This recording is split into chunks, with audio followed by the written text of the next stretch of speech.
Hello, and welcome to Episode 9 of the Tainted Landsmist of Mournton. My name is RJ Cresswell, and I'm the Dungeon Master. We're going to meet everybody else here shortly, but first, during last week's session, your party began in the forest behind Mournton Manor, where you stood in a clearing with two unmarked graves, an executioner's axe and block, and a shed. You examined the graves and looted the shed for supplies, and after some discussion, you decided to leave the clearing and travel to one of the hovels that dot the landscape around Mournton. As you left the forest, you noted smoke rising from Mournton, and you saw that many of the hovels outside of the village proper had been burned to the ground. That said, you found one empty hovel and assumed that the people who lived there had fled during the attack of the eyeless. You rested a moment before heading into the Wailing Woods, where you followed the path you had taken to help Sweetroll rescue Killian from the bandits. This path led you back to the bandit camp, now in complete disarray. Given that night was upon you, you decided to sleep within the palisades of the camp. As Wallace took watch, the familiar face of Felly appeared on the outskirts of the camp. Wallace rose and beckoned Felly to come over, but then Wallace noticed Felly's face bore a visage of death, and his eyes burned with hate. Felly accused Wallace of being a murderer, and made ready to attack. Battle ensued, and a moment later, everyone else woke and joined the fray. Wallace fell after being repeatedly pummeled by Felly, but the efforts of Wynne, Toby, and Sir Kay kept him alive, and eventually destroyed Felly, whose flesh began to smolder before turning to ash and blowing across the snow. Before we go any further, introduce yourselves, tell us who you play, and you're currently trying to find something called Lessig. So tell us what you or your character fear most that Lessig might be, and why. Eric, we'll start with you. Hi, I'm Eric. I play Sir Kay, the resident paladin. I'm now resident dentist, apparently. Honestly, as a player, I'm afraid Lessig's some weird reskinned vampire. Originally I was getting zombie vibes out of the eyeless, but now I'm like wondering if they're reskinned vampire spawn. Okay. And it scares me. Scares you? All right. Let's see. Jess, what about you? Hi, I'm Jess. I play Wynne, elf druid who is really not liking all these abominations that they're finding in the woods. It's making her quite angry, actually.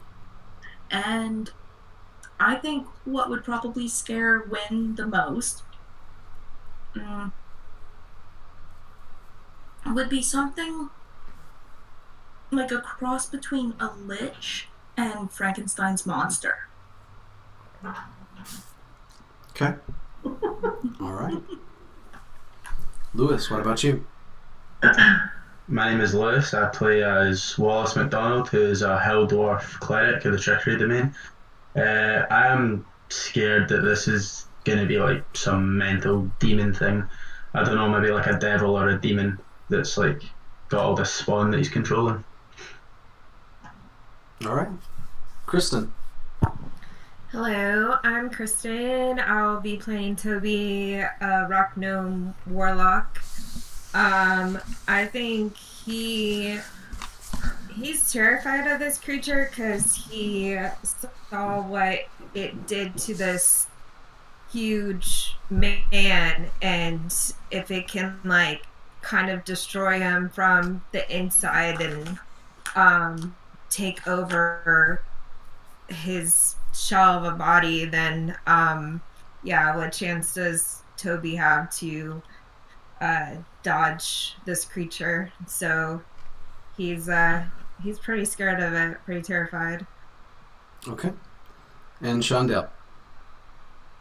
I'm Shondell. I am playing Junie, a half wood elf fighter. There's going to be such a terrible echo on this. And considering Junie hasn't been there the last couple hours, I guess it would be in game, she doesn't really know what she's going to be walking into, but just based on the previous potential encounter,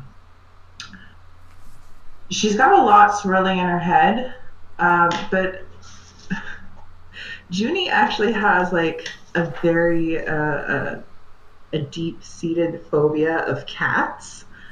So she's really hoping it's not a giant cat. Okay. All right. I remember we discussed that. Man, I wish I was a tabaxi right now. Yeah. All right. Well, Shondell, you've been out for a couple of weeks. We're glad to have you back tonight. I believe we kind of caught you up on sort of some things that have been going on. We're going to pick up with you tonight. Okay. So, essentially, what happened when we last saw Junie was that your party had been in the main hall of Mournton Manor.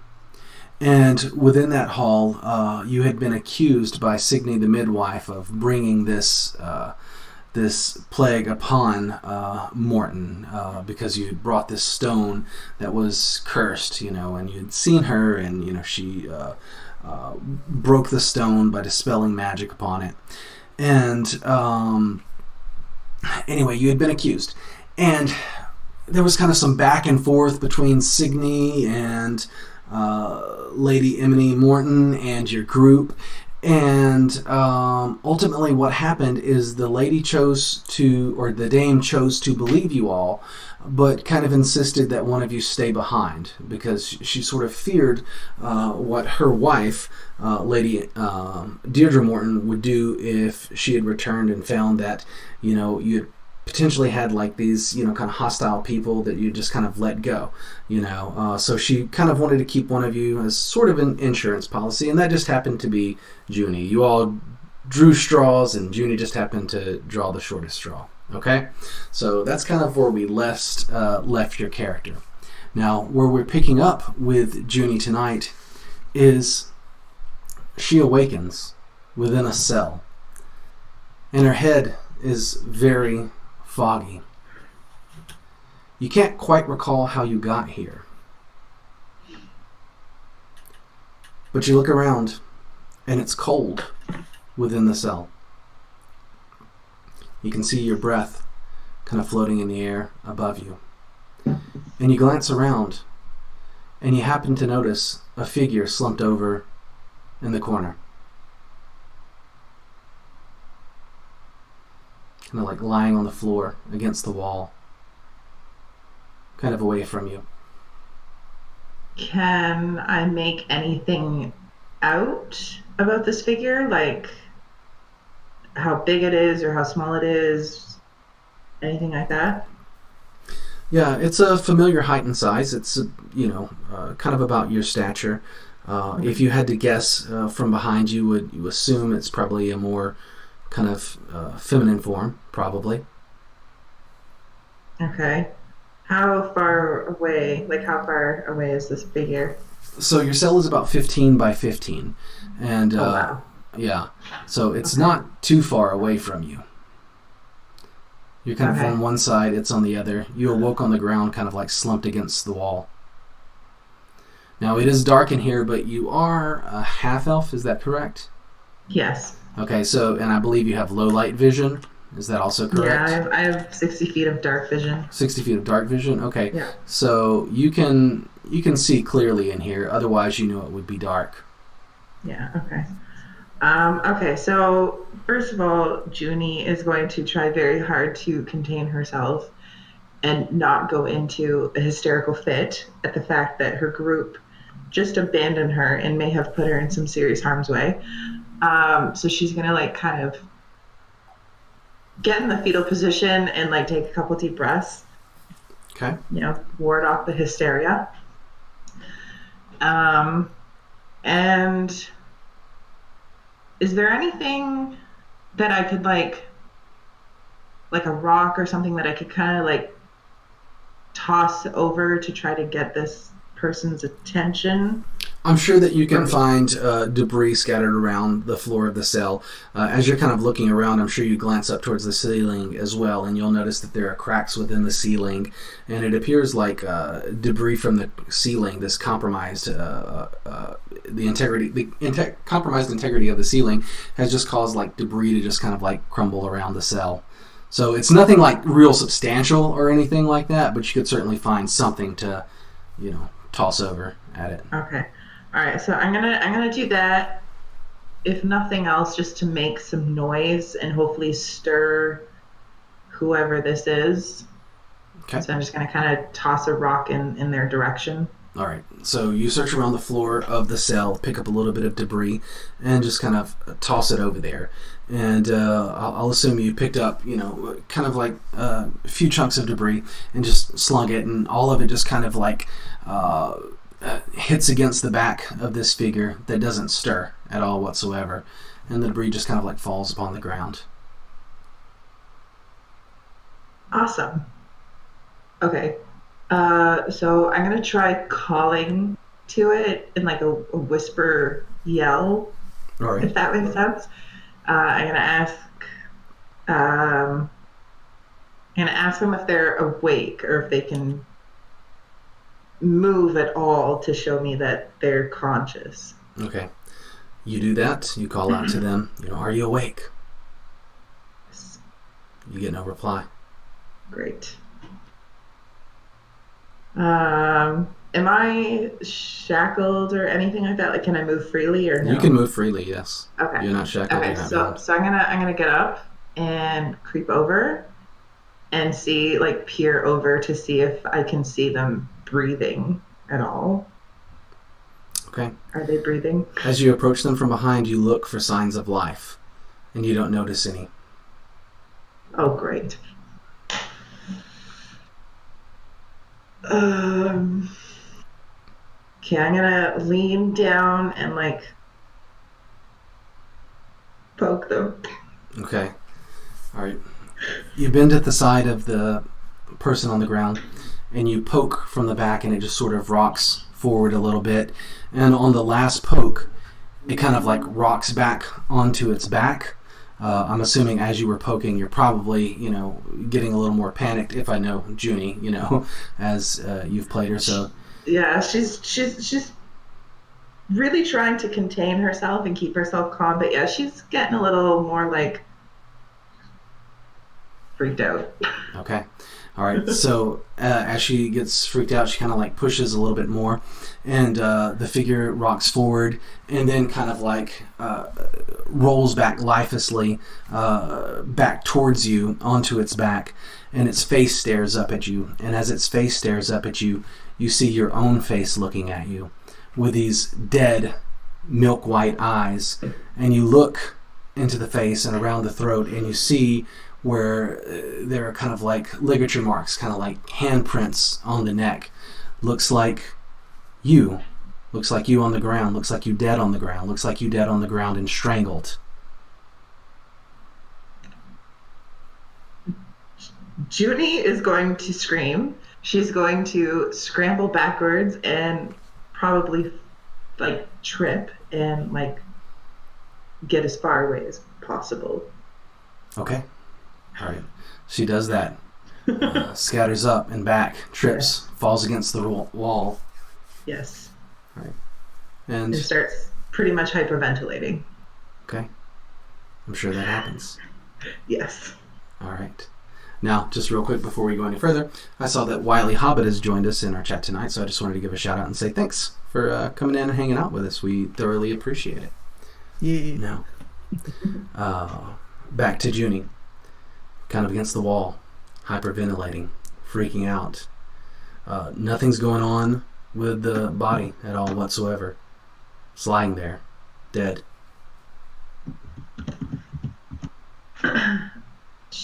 Okay, so I'm gonna collect myself and get up, walk over, and start cautiously searching the body or something, inspecting it, seeing if there's anything on her or on me, on it, and just trying to find more pieces to the puzzle, essentially. Okay. As you do that, you go about searching the body, and you don't find anything within pockets or anything like that. One thing that you do notice is that while this bears a striking resemblance to you, it's not dressed in any clothes that you own at all whatsoever. So the clothing on it is, it's not your clothes, is what I'm trying to say. As you're kind of searching around for it, is there any other than like this clear strangulation marks? Is there any other identifiable marks on the body? As you're looking, no, you don't see any other signs of violence. It's purely the strangulation marks. And again, as you look at them, it very much looks like someone's wrapped their hands around the corpse's throat.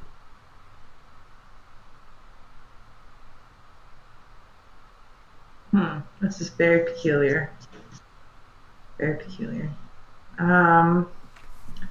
Okay, I guess if there's nothing else on the body, I'm going to get up and start looking around the room, see if I can find anything else. All right. As you look around the room, it's very sparse. Aside from the debris on the ground and the corpse and yourself, you don't really see too much of anything else. As you're just kind of like searching around it, though, there are, bars and kind of like a door, much as you imagine a cell might be, And I'm going to assume, Junie kind of like, is examining things fairly thoroughly. And when she goes to touch the bars, the door of the cell just kind of creaks open and away. So it's not locked. That was easy. Okay, so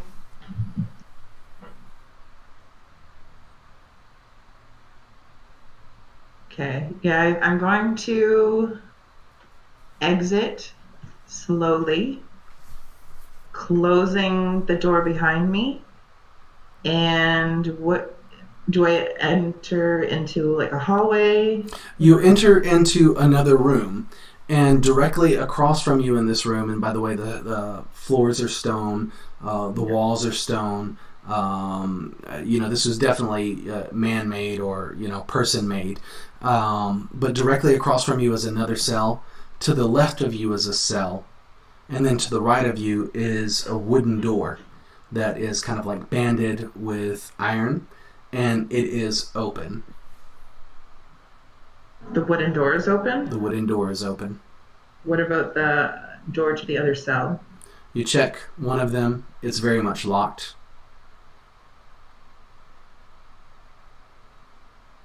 Is there anything else in the room? Nothing that you see in here, no.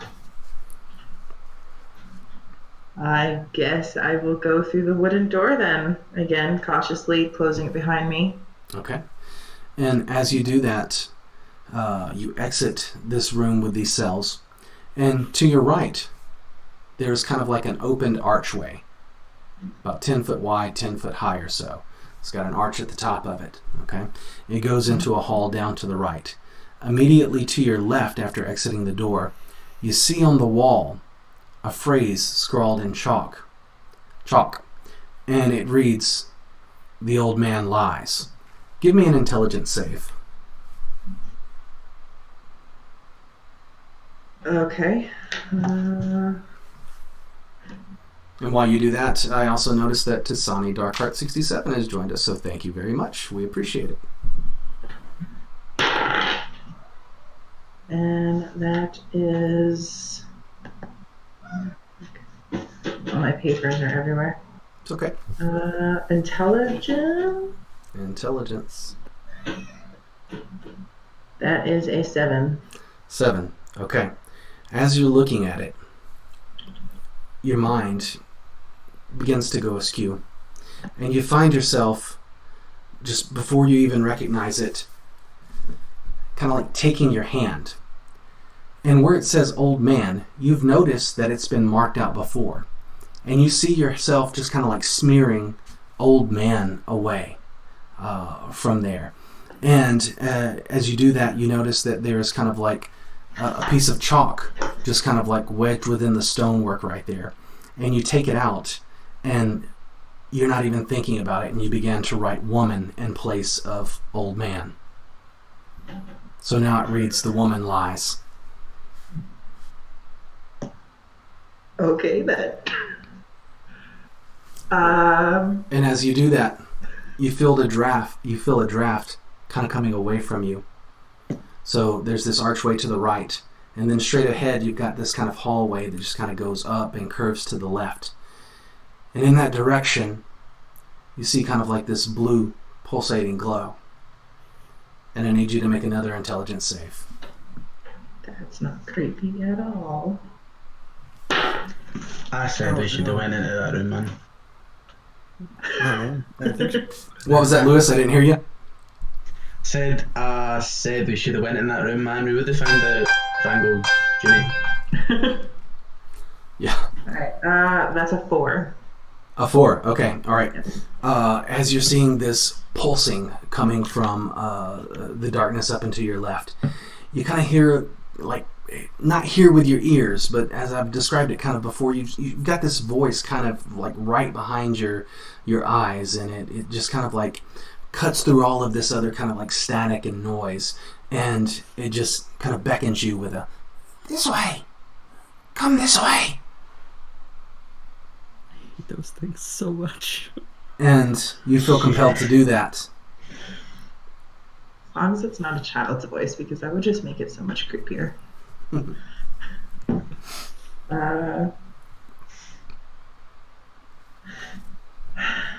Alright, well, if I'm compelled, I guess I am compelled. Alright. I feel like nothing, even if there was something else, it wouldn't catch Junie's eye. So she's going to follow the light. Alright, so you follow that. You walk on down the corridor. And as you kind of like go up past the curve a little bit, you notice just kind of like, hold on just a second, I keep getting notifications. You notice that on the walls, there are just kind of like hundreds, if not thousands of rats just scurrying everywhere. And you see that this light is glowing and emanating from them. But as you pass by them, because the voice continues to beckon you on, this way, come this way, and the light just pulses as you're going through it. They aren't violent. You don't feel threatened by this at all whatsoever. And give me what is Junie's passive perception, I should ask? It's 11. 11, okay, all right. So, other than being just kind of like glowing rats, you don't really notice too much different about them. And you continue on in the darkness, or what would be darkness if not for the rats, and you will follow it, hundreds, around 1,000 or so feet. It's a fairly long corridor, and it ends at a ladder built into the wall. Does this ladder look safe? It's if I start to climb it, am I going to fall to my untimely death? It's wooden. You test your weight against the wood, and it doesn't feel like it's going to collapse beneath you. And you look up, and there's a grating probably about 15 or so feet above you. So even if you fell, you're fairly certain that it probably wouldn't be fatal. And just be really sore the next morning. You might be sore the next morning, yes. Okay, so I guess if there's nothing else around or nothing that I've seen, I will climb the ladder.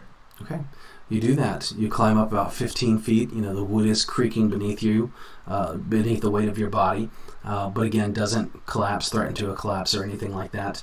But you do have the grating to contend with. So you're holding on to the ladder with one hand and you're trying to remove it with the other. Give me a strength check.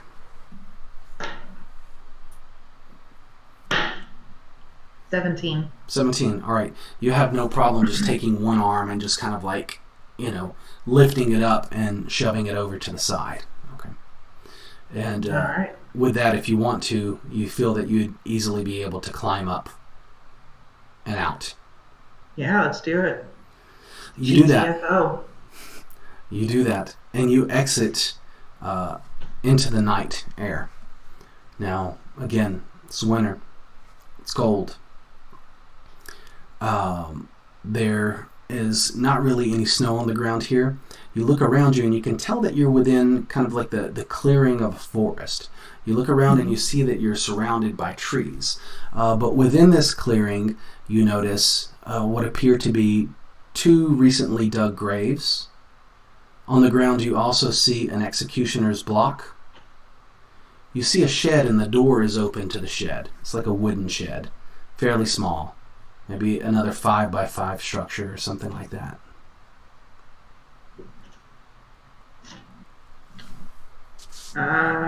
Okay. I'm gonna look around and kind of investigate everything. Not incredibly thorough because like I'm freaking out. But I do want to make sure. I do want to see if there's anything around or left behind or whatnot. And I'm going to peer into this shed. Okay. Not go in, but look in to All see if there's anything in there. You peer in there, and you will see a couple of empty bottles on the ground. And the ground of the shed is soil, essentially. It's not like, got a wooden bottom to it or anything like that. You'll see a shelf in there. You will also see on the shelf what appears to be like a box of tools. Okay, what is in the box of tools? Like You what go- tools are in the box of tools? You go check it out, and it's kind of like a small box that had been opened. Looks like it was either within use or someone had looked at it. But as you look at it, it's kind of like a set of carpenter's tools. And as you're in there, you'll also see a couple of shovels. Okay, so carpenter's tools. So like woodworking. Woodworking tools, yeah. Is there a chisel and a hammer? Why not? Okay, sure. I'm gonna take those. Okay. You may add carpenter's tools to your equipment. Slowly realizing I should have taken a shovel and turned myself into Shovel Knight. You totally could have done that. Did not think this through.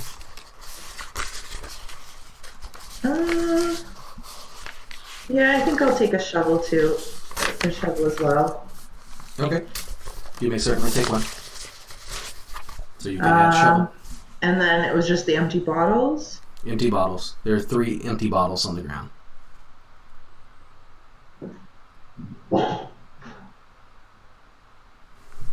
I think I will leave those and exit the shed. Anything else left over in like the clearing with the graves and all that sketchy stuff?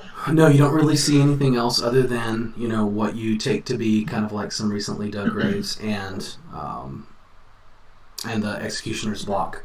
You go examine the executioner's block a little closer, because probably you didn't recognize it as being an executioner's block at first, but as you get closer you see that it is kind of coated in blood. That's kind of like it just stains the wood, and it's got a clear indentation in it where a head rests, and you've seen these before. All right. You also can see that there is bits in the wood that look like they've been kind of like chopped into as well. But other than that, you see like nothing else scattered around here at all. Okay. So with the fact that there's nothing left around the executioner's block, Junie's going to assume that the rest of her group was here and scavenged for anything. And with that, she's going to look around for an exit out of the clearing. Okay.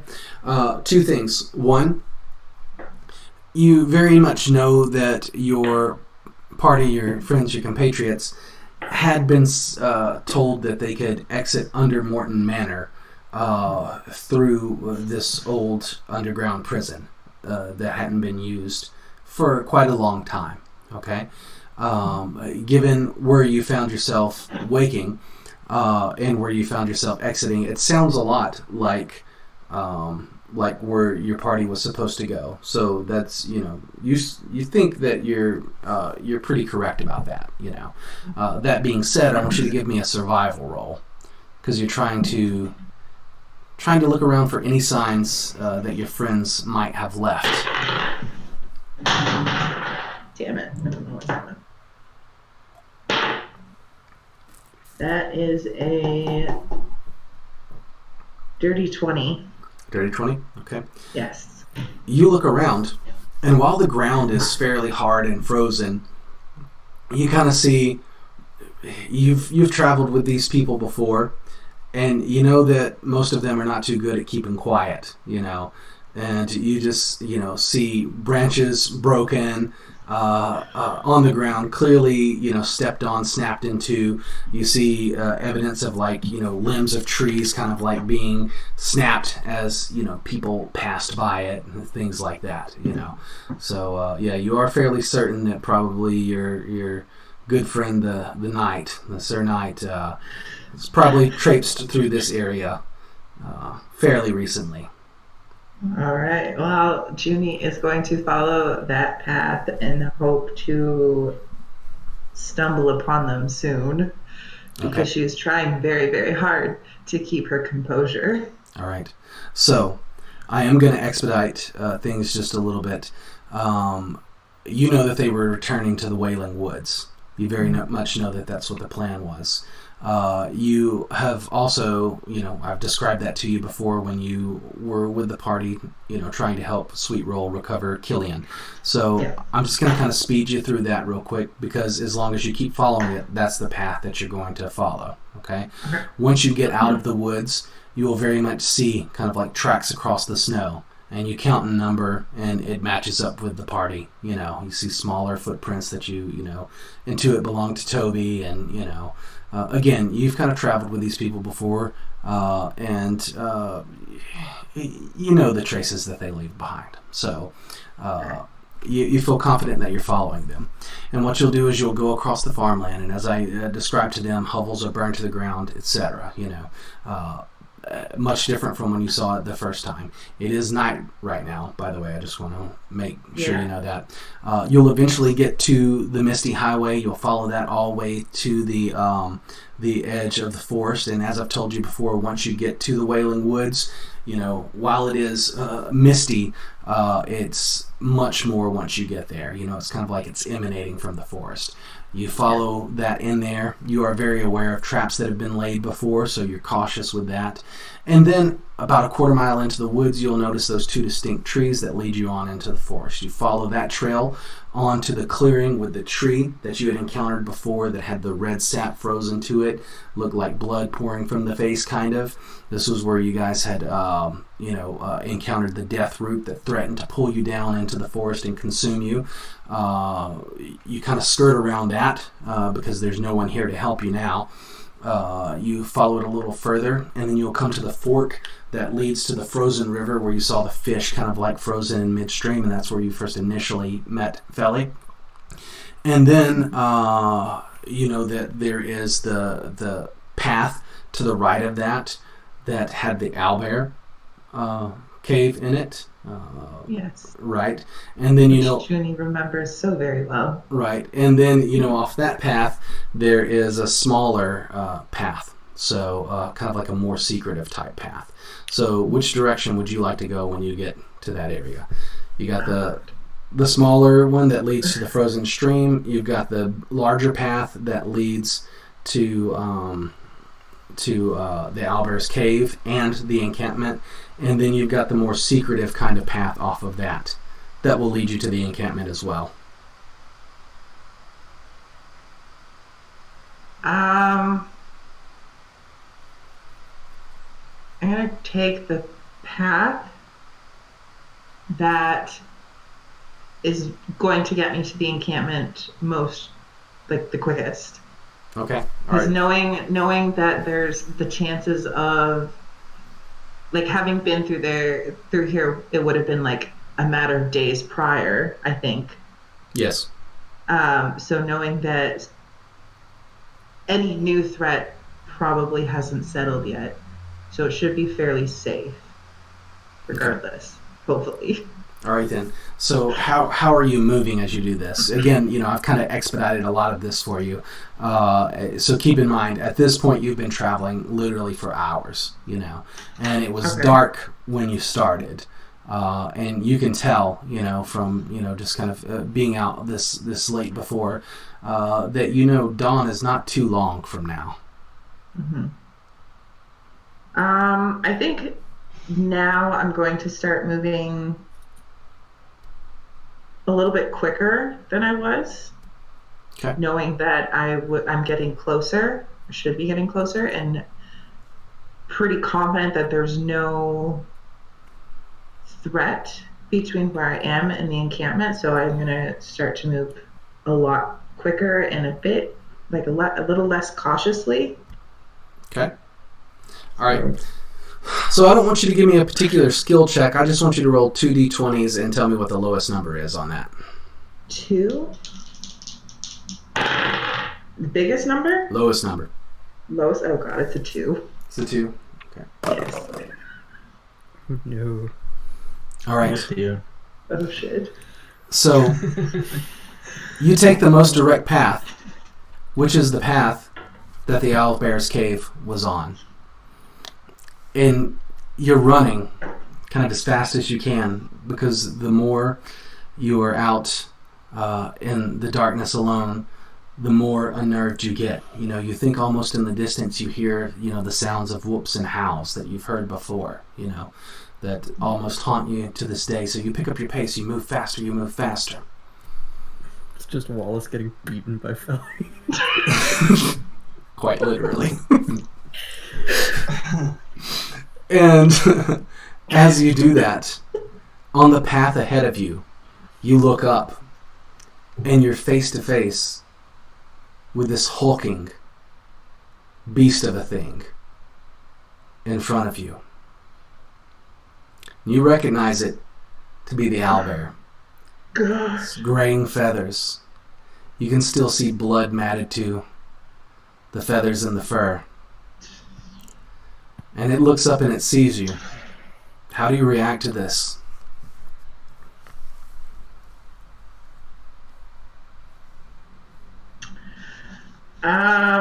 Okay, so it's still dark out, right? It's still dark out. Okay,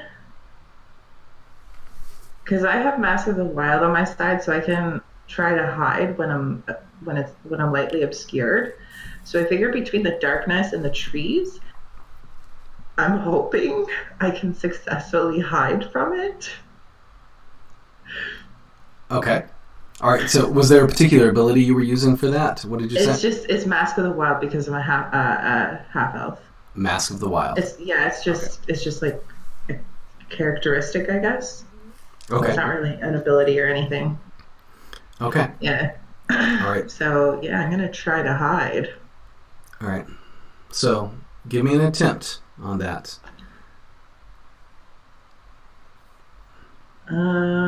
Oops. Oh.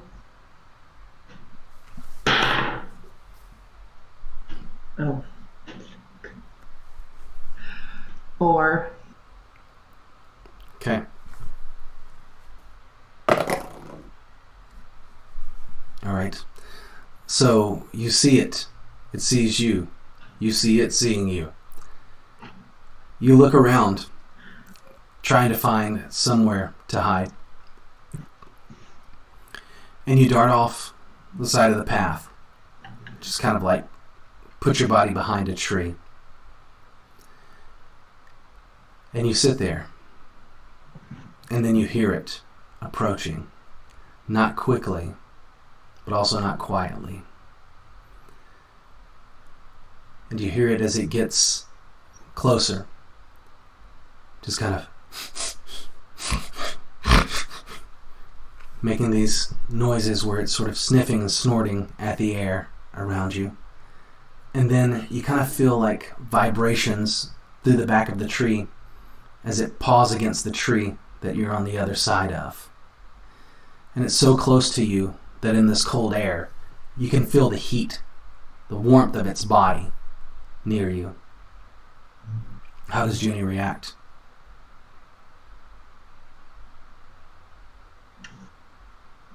That's a good question. God.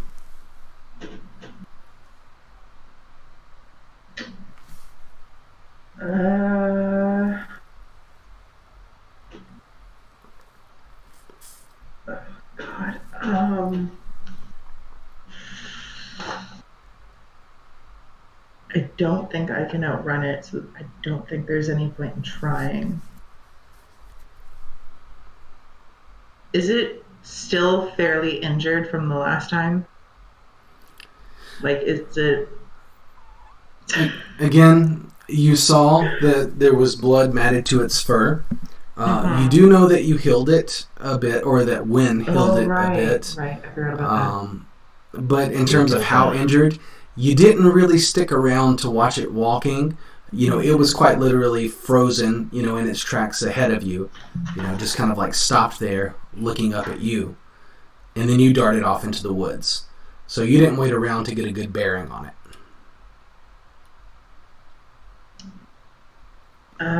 Okay. Hang on here. Bearing. Sorry. It's been a weird day. Hang on here. Oh, bear with me. Okay. Junie's prospects are looking quite grisly. Oh no. I'm all alone and God, I'm gonna die. Okay. I'm gonna fight it. I don't think I have any other option. And I'm gonna attempt to figure out how to use a maneuver.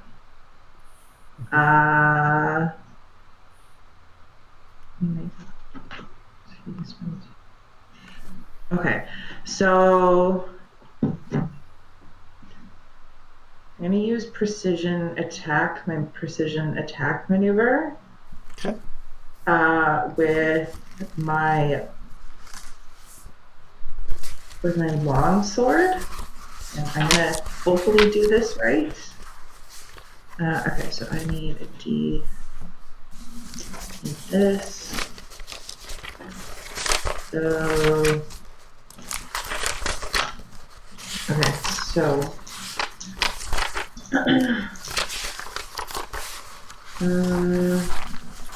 okay, so I'm gonna roll for, okay, so I think that's damage, yeah, so I'm gonna roll for, okay, so that's a dirty 20 to strike. Okay, that will strike. So you step out. What are you striking with? How are you striking? What are you doing exactly? I'm gonna, okay, so I would be like my back up against a tree and it on the other side. So I'm gonna like pivot around the tree, I guess. And I'm striking with my long sword. And I'm gonna use it two-handedly, or with two hands. Wow. Okay, and then with the precision attack, I get to roll a d8 and add that to the attack. Okay. Damn. Yes. So it's 16 damage. Okay. Damn.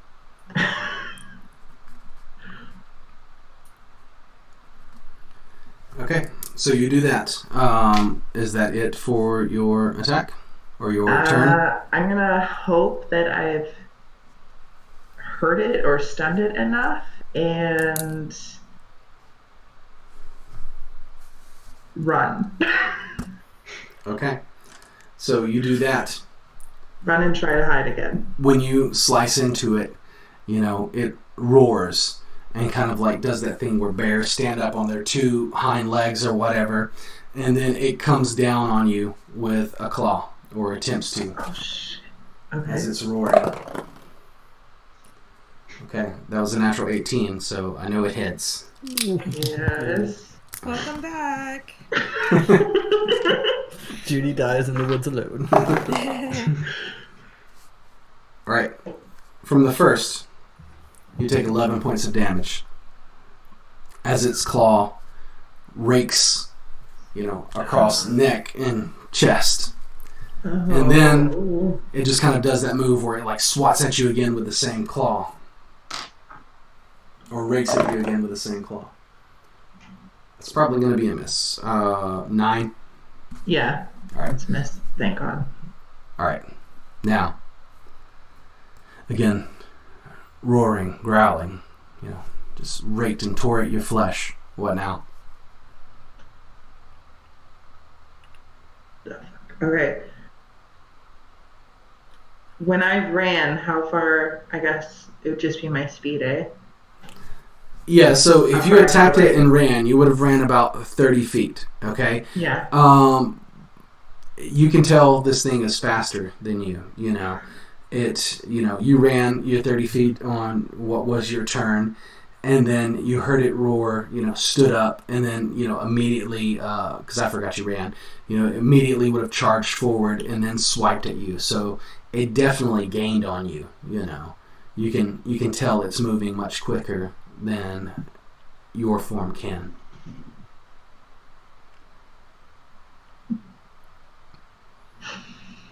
Okay.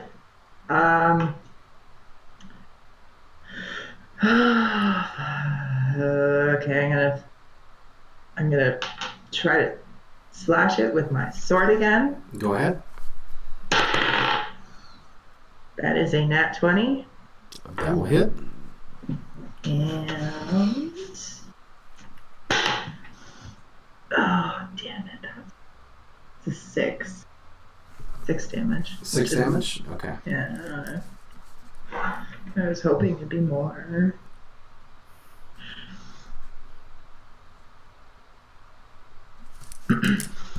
Alright. So you pivot around, you slash into it. You get a really good placement on it, but just kind of as you're making contact, with its flesh, your sword just slips a little bit, So you were able to hold on to it, though, and still manage landing your blow. And then roars again. Does my compatriots hear this thing at all? Can they come and save me? Who knows? Passive perception at 18. Dude, you have 1 hit point. Stay the fuck asleep. No. Oh, damn it. Okay. Damn it. Alright. So, it this time attempted to bite you, and it's kind of like, sort of massive beak just like snaps right by your ear, but doesn't bite into you. And then it slashes with another claw, doing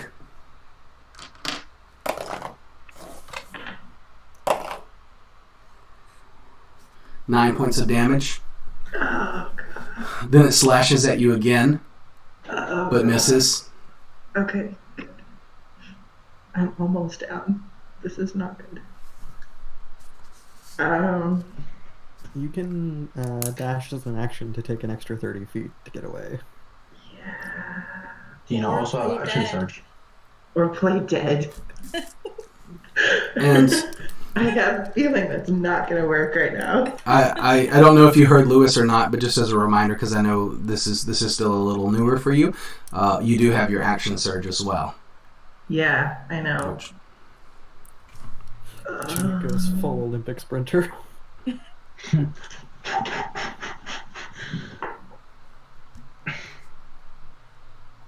I don't know if this will make a difference, but I'm going to ask anyway. How far away would it be from the encampment right now?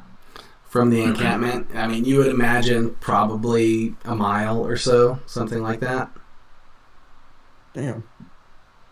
We kited that owlbear a long distance. Yeah, well, with Yeah, distances I like didn't these, realize we it was that far. yeah, with distances like these, we have to kind of expedite things. Yeah. So. Yeah. Okay.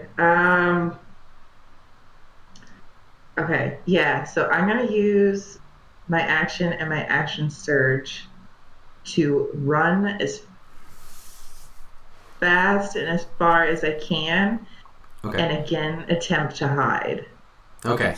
So we'll do that. I just want to confirm on this because I've only ever seen the action surge used to strike. So what does it actually say? Let me see here. I just want to make sure you can use it for movement. If you can, that's great. Okay, so starting at push yourself beyond your normal limits for a moment. On your turn, you can take one additional action on top of your regular action and a possible bonus action. Once you use this feature, you must finish a short or long rest before you can use it again. Yeah, so it really doesn't say what kind of action. An additional action. Yeah. So essentially, when you use it, you have 2 actions that turn and a bonus action that turn. Yeah. Like that. And my question is just to make sure that I understand it completely. Do we consider movement an action, or is that just something, because that's something you do in addition to your action, correct? You have your normal movement, and then any player can dash as an action, so they get an additional movement speed. Okay. And then rogues can do that as like a bonus action, and monks can do it as a bonus action as well. Okay. All right. So you'll dash. Yeah. And then. And my speed is 35 feet, so I have an additional 5 feet. Oh, okay. Damn. Yeah. So that's almost 70 feet, because it's only 2 runs, it's not the 3. Okay. So it's 70 feet. So you'd be moving 105 feet in a turn, because you'd be moving, dashing as your action, and then you still have another action, so you can dash again. And our turn is around 6 seconds. You need rapid, man. Yeah. So Junie takes off, runs. Yeah. All right. Yes. Now. It's like Jesus. It's injured. It's like Roadrunner. She's just like. And then I'm going to try to hide. Okay. All right. Now it will, kind of run as well, but it doesn't quite catch up to you. All right. You see a moment. You've made a chance where you can possibly break away. All right. So there's a lot of brush, just kind of off and to your left. You think you could potentially scramble in there, hide yourself. Give me a stealth roll. God damn. Now I know why so many people make wood elf monks. It's 5. Okay. Oh no. All right. I remember for stabbing the bear. You literally poked the bear. Okay, whatever. This is okay. You dive within this brush, to kind of hide yourself. And as you do that, take 2 points of damage as your flesh is torn away because you've just jumped into this thorny thicket. And it has torn your flesh. You're bleeding from your forehead. Blood's kind of dripping down into your eyes. And I'm not dead. I'm not dead. What's that? I said I'm not dead. You're not That's dead. what matters. We'll fix that. All right. Wow. Thanks. The owlbear charges forward, Gangster. looms over this thicket, and begins to try to tear into the thicket. And as it does, you can tell that the briars are kind of like tearing at its flesh as well, and it definitely knows you're there. But you see, after a little bit, it's just kind of like snorting, and then it roars and it tears again, and you can tell that it flinches away in pain. So while you're not hidden, it can't get any closer to you.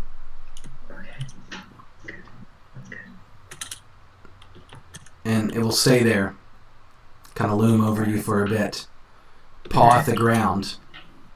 It will sit there for a bit and just kind of like watch you. within the thicket. Well, I have a bow and arrow that I'm going to use Okay. and hopefully kill this thing. All right. When you give me your roll, do it at disadvantage because of All your... right.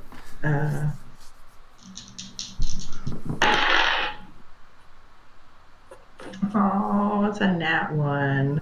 Nat 1. Okay. Take another 1 point of damage as you're just kind of like, you're going to knock your arrow, and then as you do that, just kind of like this, thorn bites into your flesh as you're pulling back, rips open the flesh of your skin. Your hand is what I meant to say. All right.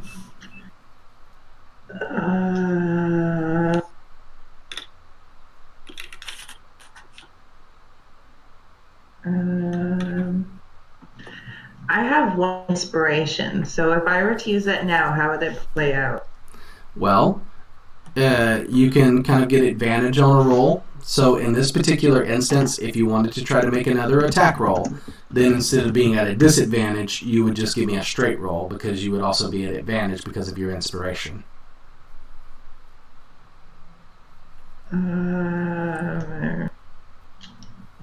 Yeah, I'm going to do that. Okay. All right. So you're going to kind of like stick with this attack. I don't know what else to do. Because I'm still like at least 3/4 of a mile away from the encampment. I wonder if I could scream that loud. Have you used your plot point? I haven't, but I'm too tired to be that creative. All right. So you just want to attempt another strike using your inspiration? Can I just scream really loud? You and hope that could. they hear me? You could. What would that be? A performance? Yeah, I mean, that sounds reasonable.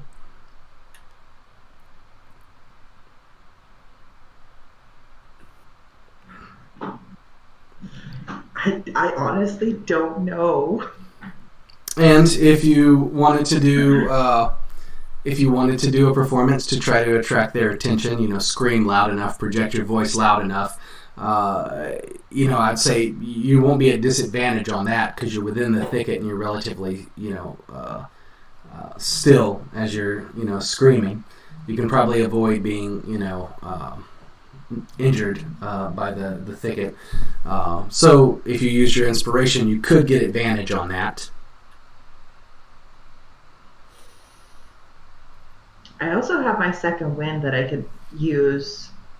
It's a bonus action to regain hit points. Oh, Okay. Yeah, I forgot about that. It's like I think I'm going to do that. Yeah, I think I'm going to do that. And then use my action to... Well, okay. Yeah, we'll see. We'll see. Okay, so... Okay, so...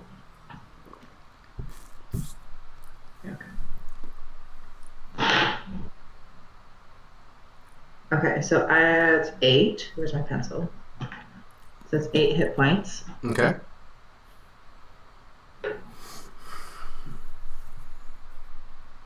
something reminds me of 13 total. Okay, so I'm gonna try again to shoot my arrow. Okay. Is this at a disadvantage still? Are you going to use your inspiration? No. Okay, then it's at disadvantage. Okay. Not bad. That's a 12. 12. Okay. You do manage to let loose an arrow, and you can, it doesn't find home in the owlbear, but you do strike its body. You can just kind of tell that it's a glancing blow, kind of like, off this kind of like thick hide that it has.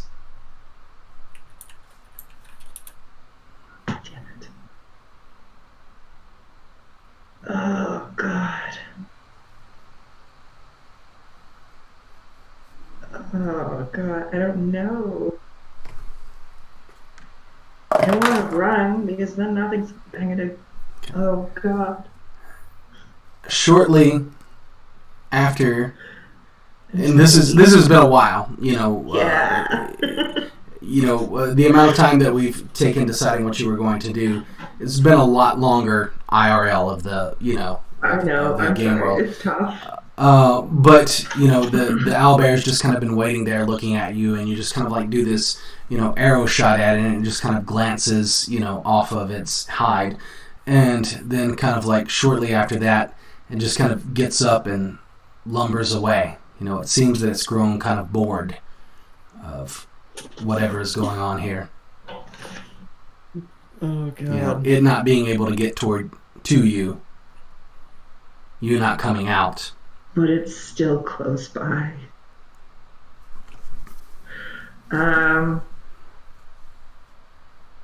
So I see it walk away. Mm-hmm. How far does it walk away? Well, it kind of goes back towards its lair, so it will walk into the darkness where you no longer see it. So it's at least 60 feet away, because I have 60 feet of dark vision. Yeah.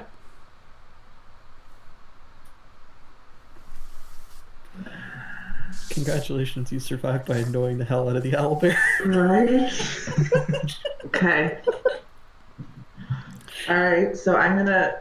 Oh God. I wonder how. Okay. I'm gonna carefully get out and try to find my way towards the encampment. Okay. Without startling this thing. That's pretty easy, or at least it's easy to find your way there. It's just a straight shot. Okay. You just got to close the distance. So. Yes. All right. Now. But I'm not gonna run. I'm just gonna be very careful and quiet and cautious. Okay. All right. Just to make sure nothing extremely crazy happens, give me a stealth roll real quick. As you're trying to get out of the thicket. It's 15. Okay. All right. So you don't think that it's noticing you at all. You don't hear it anymore. You are managed to get yourself out of the thicket without injuring yourself further, and then you just kind of like, quickly but quietly begin your way towards the encampment. Now again, play was relatively quick on that, but a lot of time has passed, and by this point it is quite literally dawn. Day is breaking at this point, and you will manage to. Okay. You'll manage to come to the entrance. Oh no. What did you guys do? You'll manage to come to the entrance of the encampment, and there's this tree that's been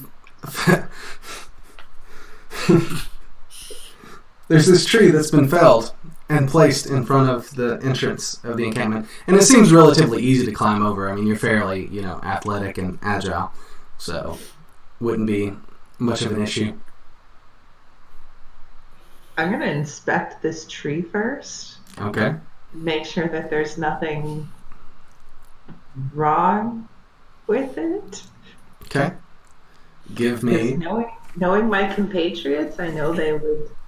Give me an investigation roll. I feel this is not going to be an easy task. Sure, give me an investigation roll. 5. Okay. Yeah, I mean, it's a tree. You can climb over it. Okay. Oh, God. Okay. I'm going to start climbing. Okay. All right, you do that. You climb over, and they kind of like stacked it, so you've got to kind of like, throw your leg over, pull yourself up a little bit, stuff like that. And as you do that, you land kind of like down on the other side, and your foot lands right in the middle of a bear trap for 2 points of damage.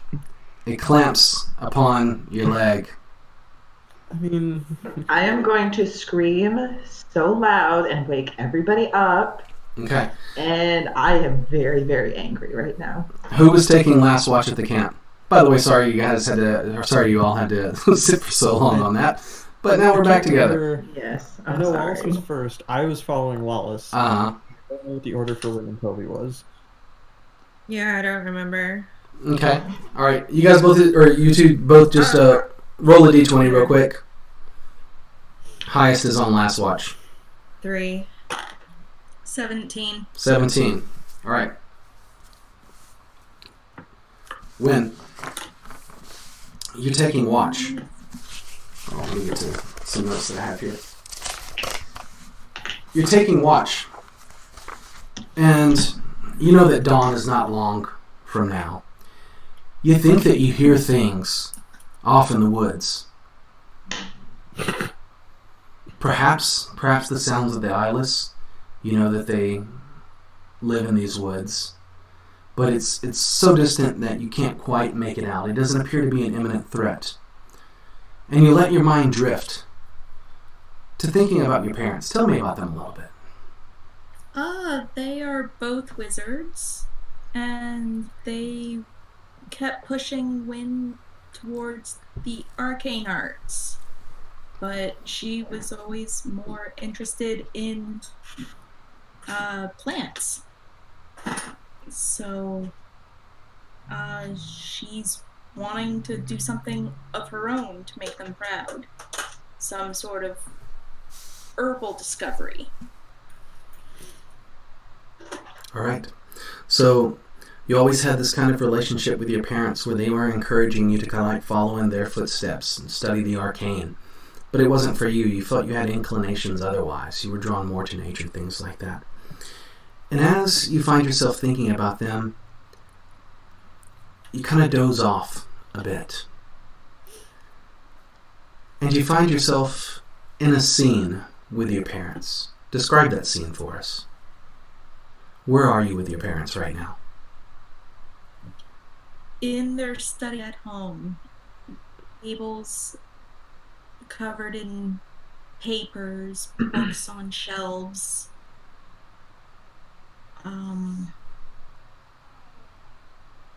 And they're trying to make her read, but all Wynn's wanting to do is go outside to the garden. Okay. Gonna assume that Wynn is much younger here. Yes. More of a child. All right. Sitting at the table. Your mother, your father, encouraging you to learn these arcane runes. Try to decipher this text in front of you right now. Then your mother places a hand on the table. That hand is holding a knife. She looks at you and says, "You've always been so ungrateful to me and your father. Just learn this." You look over at your father, and your father's standing there. For some reason, in this room, he's got a torch in his hand. And it's dark otherwise. And you look at his face, and there are these boils on his flesh. And as you kind of like see the light flicker against his flesh, one of them pops and oozes down the side of his flesh. Mm-hmm. "You'll learn this, child." Then the mother takes the knife, plunges it into your father's chest, and he grabs it, collapses to the ground. I want you to make a wisdom save. Lord. Oh dear. 10. 10.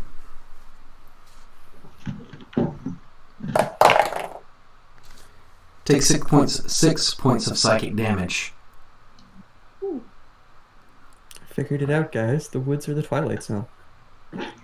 Answers my question about Wynn's mum, but And at the moment that you see your father clutch this knife in his chest and collapse at the ground, you wake up or come back to your senses and you hear someone screaming. And you assume that you were dreaming, but you touch your face, and as you pull your hand away from your nose, you notice that there's blood, just kind of like you taste it in your mouth. But you distinctly hear someone screaming in your immediate vicinity. You look around and you're within the camp now. And it appears to be coming from the distance over to where you had laid the trap. but that's within the darkness. And well, actually, it's dawn now, so forget that. You look over that direction, and you see a familiar face. It's Junie, and she stepped into the bear traps, and she's screaming because it's clamped around her leg. Oh wow. I assume this wakes everyone up, though. Yes, at this point, everyone else is within the tent that you had made, and you hear screaming. It's loud enough. I mean, you've already slept enough. Well, most of you have slept enough. Some of you could have used a little more sleep, but you've slept enough that it definitely rouses you from your slumber. You hear screaming, and you immediately think, "Oh God, what again?" The minute we wake up in the tent, like, I'm still half asleep and just about to pull my arm around, and I look over at Wallace and I just say, "That is what you're supposed to do when there's problems at night." And I just putting the armor on, and like... I'm just gonna be like... Whatever, man. Let's go see what this is. Junie's gonna start screaming and yelling profanities and just very upset right now. So yeah, if it wasn't obvious that she was back, it's obvious now. Do we hear the profanities before we get out of the tent? You do. Yeah. And I'm gonna assume... I just stop dead and I'm like, oh, why is Junie here? I'm almost gonna say that at the exact same time, and like that as Sirke says it, just be like, Junie. When I just hear this sort of like all this swearing and yelling and hysteria. So you will definitely recognize it as being Junie. Now, I know we've gone on for quite a while without many of you being brought into the action of what's going on, but it's about 8:14 now, so I recommend we go ahead and take a quick 5-minute break, and then when we come back, we'll pick up with your reunion together, okay? Yeah. It's gonna be so pleasant. Before we break, I just want to say it is apparently easier to track Kay through the woods than it is to track the T-Rex from Jurassic Park. Yeah. Yeah. All right, let's go on 5. We'll be back shortly. So we're back from our break. At this moment, Junie continues to scream because as you glance over at her, and I will back up just a moment. Wynn was already outside of the tent. You're coming outside of the tent. I'm going to assume that, given what y'all were saying, Wallace and Sir Kay kind of managed to break out of the tent, first, probably followed by Toby, who definitely stirs and is waking. And as you come out, you're hearing these obscenities, and you've heard them before, being screamed from Junie.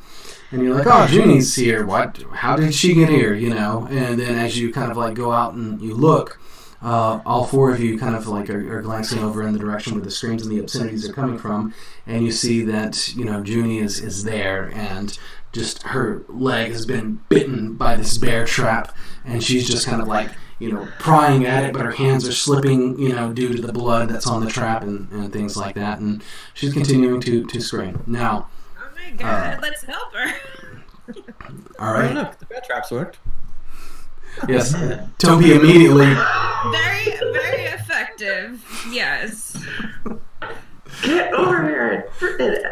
This hurts. Toby's trying to help, but he's a Alright, little guy, so Hold yeah. on. Right. Toby is the only one that Junie is not really mad at. Also, Okay. also kind of Win, because she knows that it really wasn't, the bear trap wasn't her idea either. But she's absolutely furious with Sir Kay and Wallace. I'd like to point out, Kay's how come you didn't was expect Toby. me? You should have expected me. You knew I would follow. You should have expected. Why is this bear trap? Get this thing off of me. She's hysterical. Anyone have some alcohol? I'm gonna go up to Junie, and I'm gonna do that thing where I just like I'm just gonna be like, Patronizing. I just smack it away. So Judy's gonna smack it away with one hand and then smack Wallace with her other, just like. All right. So Three stooges. I'm just Get like over here. crouched. I'm like crouched beneath the slap, trying to like duck out of the way while I like pry open the bear trap and reset it. okay. All right. Go ahead and give me a strength roll on that. Oh no, we know how well these have been going. Swear to God, Peg. Alright. Swear to God. 15. 15. All right. 15 will do it. Okay. So as you're kind of like working with it, again, there's blood all over the trap, so you kind of have to take a moment to find good purchase on it to pry it open, but you get it open so that it collapses back into its trap position, and I'm sure that Junie will immediately, pull her leg out of there. But as you're looking at her, it's not just her leg that's injured. I mean, you can tell she's got kind of like, this scratch, from her neck that kind of like goes across the chest as well, that she's bleeding from. And I do believe there are a couple of these, so you can tell she's been injured by something else as well. So it looks like she's had a pretty good hard go of it between here and when you left her last. Sorry, Kristen, go ahead. No, he's gonna hug her and be like, probably in that hug, like, notice that she's been torn in other places and like, what are you doing here? What did you get all these from? you defecated in your cornflakes.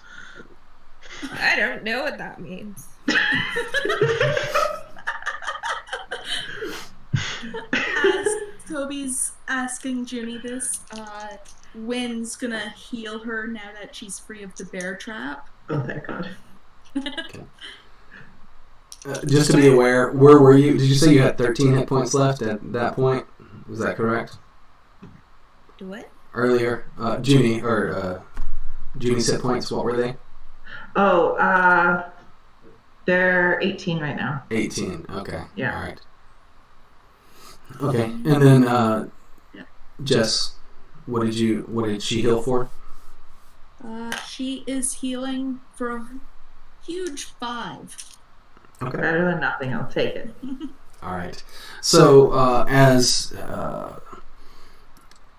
Wynn begins to kind of like in this calm, soothing, manner, say these healing words over you, you immediately, feel some of the pain subside. Obviously, not all of it, but some of it. As your wounds begin to kind of like seal shut, they glow not glow. They feel kind of warm, as this happens, but not in an unpleasant way, You've felt these magics before, and you can tell that she is healing your body with magic. And as this is going on, Toby hugs you, and just basically everyone is asking, kind of, how did you get here, and what happened to you along the way is essentially what you're catching. And I'm sure it was a lot, coming at you at once, given what you've just been through in the last, hour or so with the owlbear. Okay. Yeah, so Judy's gonna hug Toby back. She's gonna give Sir Kay and Wallace a very, very nasty look. And she's gonna kind of like hobble away from the bear trap, because I'm assuming that she can't quite walk after the damage and everything. So she's gonna hobble away just to get away from it, and just be like, water. I need water, please, water. Because I just ran through the freezing cold forest at night. I go to pass the water skin, and then I'm like, oh, wait, nope. The cleaning alcohol. There we I'm go. gonna hold a water skin and I'm gonna be like, say sorry. Sorry for what? Hitting me. Okay, well, now, Junie's been through a lot, so why don't we all let's just take a second. How about you give me the water, and I promise not to. for a I while. just with Wallace being so short, I'm like standing behind him and I just pass a water skin over his head. Yeah, just straight over the top of his head, like no questions asked. I gotta take it, drink, and just kind of catch my breath and be like, and like look at you guys and be like, who wants to tell their story first? What happened to you? Weren't you supposed to be back at I don't know. I don't know. I woke up in a dungeon like cell, and I followed these blue lights out to a ladder, and I climbed up the ladder, and I came to a clearing, and it looked like a small massacre had occurred. It was weird, and why the hell did we not kill that owl bear? Why the hell did we not kill that thing? Now that is a good point, and I'm in full agreement with you there. But you say he came into like a clearing. How were you being treated after we left? Do you remember being taken to this cell? No, I woke up. I woke up and it was the strangest. It was me. Like I woke up and there was me, been strangled, and I just had to get out of there. I don't know. That is strange indeed. It was you strangled. There was another body there, and it looked exactly like me, other than the clothes that there were. I don't know, but it looked like this. I had been strangled. I don't know. And as she's talking, I've gone behind Junie, and I'm just like, I lean over for a second, I just say, hold still, it's going to hurt for a second, and then it's going to feel much better. And I just pull on something, and it's like one of the vines from the thicket with the thorns that have like lodged itself into her clothes. And I'm gonna give her 5 points of lay on hands while I just remove that from her back. Okay. All right. So this horrible pain as these thorns are being ripped from your flesh, but then, as he said, immediately you feel that kind of similar warming sensation, from the healing magics, as you are healed. I just hold up the vine and I'm like, that's actually a bit impressive. So apparently you ran all the way here with this in your back. And just like toss it into whatever fire we have cooking breakfast. That damn owl bear. That's all I have to say. Okay. No. Miss Perfect timing. That's my cat. That's officially our soundbite for you now, heard guys. All owl bears meow now. Yeah. Yes. Right. There'll be a new monster, a cat bear. We'll have one of those. Yes. Oh, Yeah. God, no. So she's mentioning the owlbear, but you can correct me if I'm wrong. I don't think you've mentioned to them that you encountered the owlbear. You keep mentioning it. They might infer it, but I don't think that they know that you've actually had a confrontation with the owlbear. So I'm going to assume everyone else is a little bit puzzled as she keeps mentioning the owlbear. You can I see like claw marks. you do see the claw marks. She just hasn't filled in the information. Like Yeah. huge. I'm still calming down. Yeah, certainly. Maybe you ask like what was this from the owl bear? Yeah. On the way here, I ran into it. I ran into the same owl bear that we encountered a couple days ago. Why did you go near it? I was trying to get to you guys. I had no idea where I was. I had no idea what happened. All I knew is I found the trail and I followed it. And it looks like you barely escaped. You're a maddie. Starting on an owlbear yourself, man. But I agree with you. We should have killed that thing. Hopefully, is it near? It snuck up on me so fast, and I I reacted the only way I knew how. I think it went back to its hiding. I'm going to assume it's a cave. Yeah, you don't have to assume because you actually know you've seen its cave before. Yeah. True. Yeah. I keep forgetting that.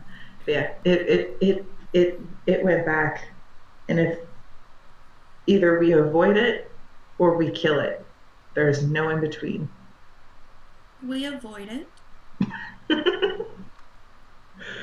I mean, Would I'm be all up for for killing it avoiding it. myself. We're going to be doing enough fighting in these woods. We're out to find other creatures. Right Yeah, now. what are you guys doing? Why'd you guys come back here? Trying to find Isaac. There's another path that leads out of this place that Odo was taking people down, so we're going to see if we can track it down and deal with this issue. You realize we're not prepared for this at all. We have no idea what this thing could be. This is true, but if we don't act now, then what? We could always try and go get the owlbear to come with us. It worked the first time. So have you guys found anything? Felly. Absolutely nothing. Felly? Oh, yes, there was that. Well, I took first watch last night and just saw him. It was quite weird, to be honest. I was like, alright mate, but I mean, he wasn't really for talking, he was a bit more angry, if you get me. And I'm going to point to like the left side of my face, which is like basically like a big massive black eye, and I've got like a cut there, which is like just got like full of congealed blood and stuff. And I'm going to go like that and show my teeth, and I'm sure that like the where they've been put in, it's probably a bit like more crooked and squint, and just be like, yeah, you should see the other guy. Actually, we can't, but don't know where he went. He's dealt with now. The pile of him is still a bit over there, you can kind of see it. And I just point over the general direction of what I assume is a withering pile of ashes. Yeah, so what Sir Kay points to is there are kind of like these, woolen clothes on the ground, these thick woolen clothes on the ground, that you may recognize as being Felly's, and then just kind of like all around it on the snow, and within the clothes is kind of like this ash that's just kind of like smeared everywhere, on the snow. My braids would be on top of it, like from my hair, where I would normally have like a kind of like ponytail, is also like kind of like lying over the clothes. Yeah.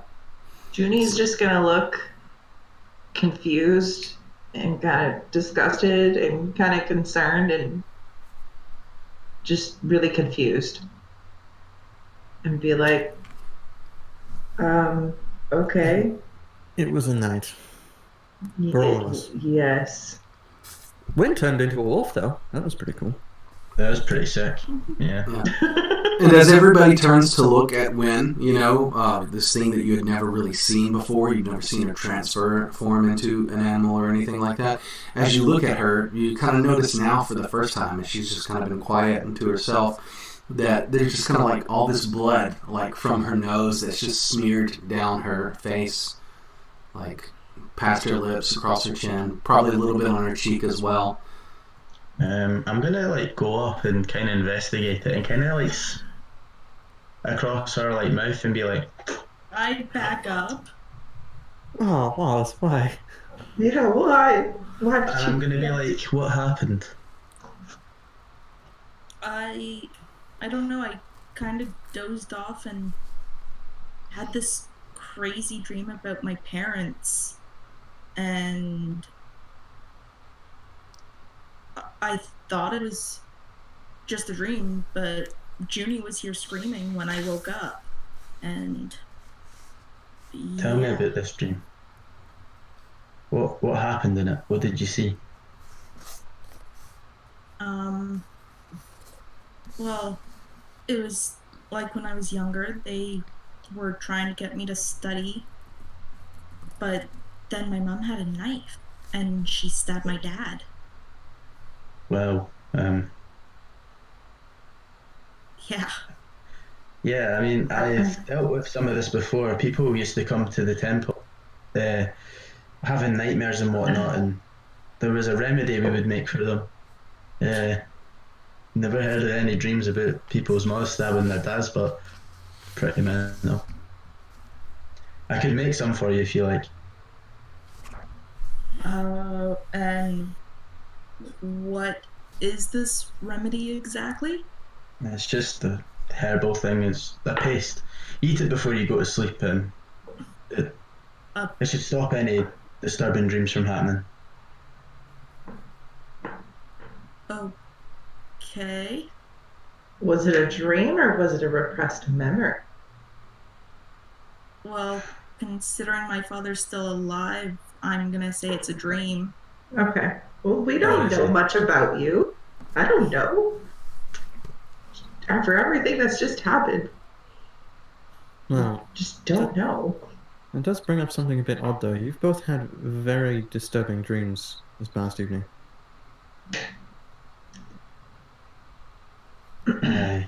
Everybody's been having pretty mental dreams recently. This whole Even you, place Toby. is- Well, is it surprising with what we've seen? Depends on your views on dreaming. I mean, I more just found it strange that two of those death-involving dreams occurred on the same night to two different people. It's a bit too coincidental for my liking. Do you think it's Lessick? Do you think he has a hold on us mentally? I don't know. Given everything else that we've encountered, I wouldn't completely deny that, considering we also don't know much about what this Lessick is. That is true. I have my theories, but I guess we'll only know when we find the use to set off and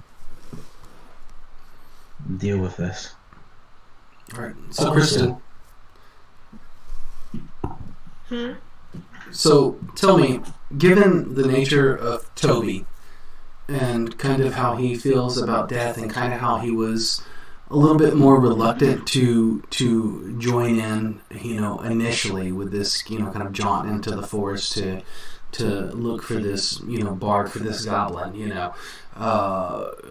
kind of been wrapped up with these people the last few days, and your life has seen more excitement and danger and near-death experiences. Not particularly for you, as you've not been, injured greatly or anything from any of these experiences, but it's certainly been, possibly a little traumatic or whatever. But how do you feel that Toby is kind of like coping with this, and what would he be thinking about what's been going on, and possibly about the situation that he currently finds himself in? Right now he's just worried about Junie, honestly. I think he's just listening to everyone. He's more of a observer. I mean, he would probably trail off or leave everybody at one point if they continued talking, and he would probably look for any kind of tools or anything that he could use, and start getting into his own headspace. But yeah, I mean, he's not I don't think he's too disturbed right now. He's always a little on edge, and has weird dreams and visions sometimes, so it's not anything too out of the ordinary. I mean, with Philly, that's definitely was a crazy situation, but knowing that they were able to handle it together, he feels pretty confident in it right now. Okay. All right then. So we'll assume, given that it was dawn, or dawn was approaching, as you mentioned earlier, but I'm assuming Wynn maybe had gotten a fire going at one point because, generally, that you're going to need to, prep some things for breakfast and stuff like that. So we'll assume that there is something for you all to eat, a kind of warm meal in this cold. And you've probably been eating it as you've been sitting around the fire, I imagine. Now, go ahead and shift over from what you've been talking about and kind of let me know, through your interactions with one another, what you're doing from this point. What's your plan? Start making plans for what's going on from this point forward. I'm gonna look over to everyone and kind of be like, it's obviously good to see you, Junie. I'm glad that you didn't meet an early demise with the owlbear. However, there's a couple of things in my head right now. I'm trying to process and think about how we go forward from this. Now, firstly, the main issue right now is like what we're here to do, and that is to hunt down Lessick, and we need to formulate a plan. And I know we have a general plan, but nothing really majorly specific. I know that the general direction that we're going is towards where Odo was taking these people, but the other thing I'm a bit concerned about is you were obviously a reassurance when, we drew straws in that, and it could have been anyone, but I find it weird that you woke up in a cell and now that you've left, how they're going to feel about that. So we also need to think about what we're going to be doing when we go back to the manor, because they're probably not going to be too happy that you left, despite the strange happenings. And I really don't know what's going on at all. This is really confusing, but yeah, what are we doing, man? How did you break out of the cell anyway? It was open. The cell was open. It was almost like it was set up for me to be able to escape. There was only one way out. Trust me, I looked. And from what you described, it sounds like you were in the same we are. And they said that this isn't functional, yet you're waking up in there. And I don't know, I think there's more to it than that. I don't think that prison, maybe they don't use it as often, but I don't know, I think I don't trust what's going on. And despite that we're doing good for these innocent people, the people in power I don't trust, and I think that there's something a bit fishy going on in here. Well, I can't disagree with that, but at the same time, if they have a problem with you leaving, my best suggestion is we just take Lessick's head back with us, and assuming it has a head to take back with. Well, we take whatever we can as proof, and if they have a problem with it, we just drop it at their feet and tell them the job is done. Aye. So, speaking of Lessick, they arguably can't throw you in a cell again for breaking out of a cell that you were never arrested to be put into in the first place. I just wish I could remember. The last thing I remember was, watching you guys walk away, and then I woke up in this cell, and the rest, but I don't have a good feeling. Whatever we're walking into is not good. We'll cross that bridge when we come to it, when we get back. What is the plan? What is the crack with Lessick? We're going towards we don't even know where Odo is taking. What do we know about to walk into? What do we know about this Lessick? We do have at least one clear path out that Odo is taking people down that we can follow. We know that it has the ability to apparently invade a person's mind and control these eyes, whatever they are. It's vaguely humanoid, and it apparently eats people. That's not good. But that said, the other thing we do know is that they appear to only move at night, so if we go hunting during the day, we might get lucky and catch them while they're asleep. This is the time where we should make some progress, make some movement. Because when it comes to night, they'll grow stronger in numbers. The other thing I'm hoping is that they might have some kind of nest with a clear entrance that we can just collapse and leave them down there to starve.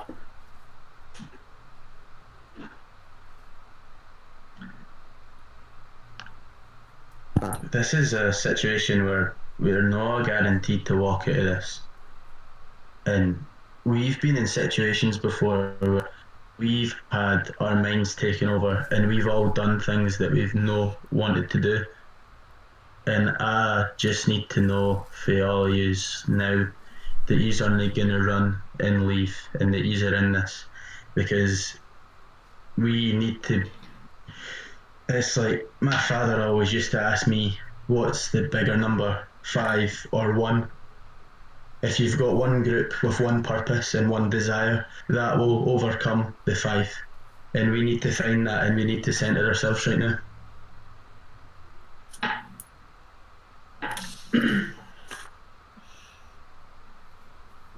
I mean, we've come this far. I think that's the most sane thing you've ever said, Wallace. Probably. 1 is bigger than 5? That doesn't make sense. It does, but Mathematically, it's not. It's okay, Toby. It's okay. Philosophy was never your strong suit. I'll explain it later, man. Right, well, We need a game plan. We need some sort of plan of action because we do know that just walking in here, walking into wherever, walking into a situation completely unprepared is going to result in disaster. yes indeed, and I think that's why we need to see if we can find where they hold it first. I've got an idea and it's crazy and it might not work, but it might work. When do you not have a crazy idea? Isn't that how I started my whole let's bait the owlbear thing? I think so. Yes. Oh no. Right. I don't know if this is just like, I think about things a lot, right? Like when I sit myself, which is sometimes just like when I'm on watching that. I think that Signe is Lessix Maw. So I'm going to disguise myself as Signe when we go up to it, and I'm going to try and act like it's Maw. And if she's not his mum, it's going to look really weird. But if she is his mum, then maybe we could like lure it somewhere and like ambush it. At the end of the story, didn't the mother die? I mean, it was a fairly quick cutoff with the end of that story. I can't mind if the mum dies or not. Junie read the book extensively. Would she like know? Yeah, let's give Junie an intelligence roll with advantage. Okay. Sorry, what am I rolling? You cut off there. Roll intelligence. With an So- advantage? Yeah, with advantage. So 2d20s, take the higher number, add or subtract your intelligence modifier. Oh god, this is a horrible friggin' roll. Wow. Did you get over a 10? No, I'm sorry, guys.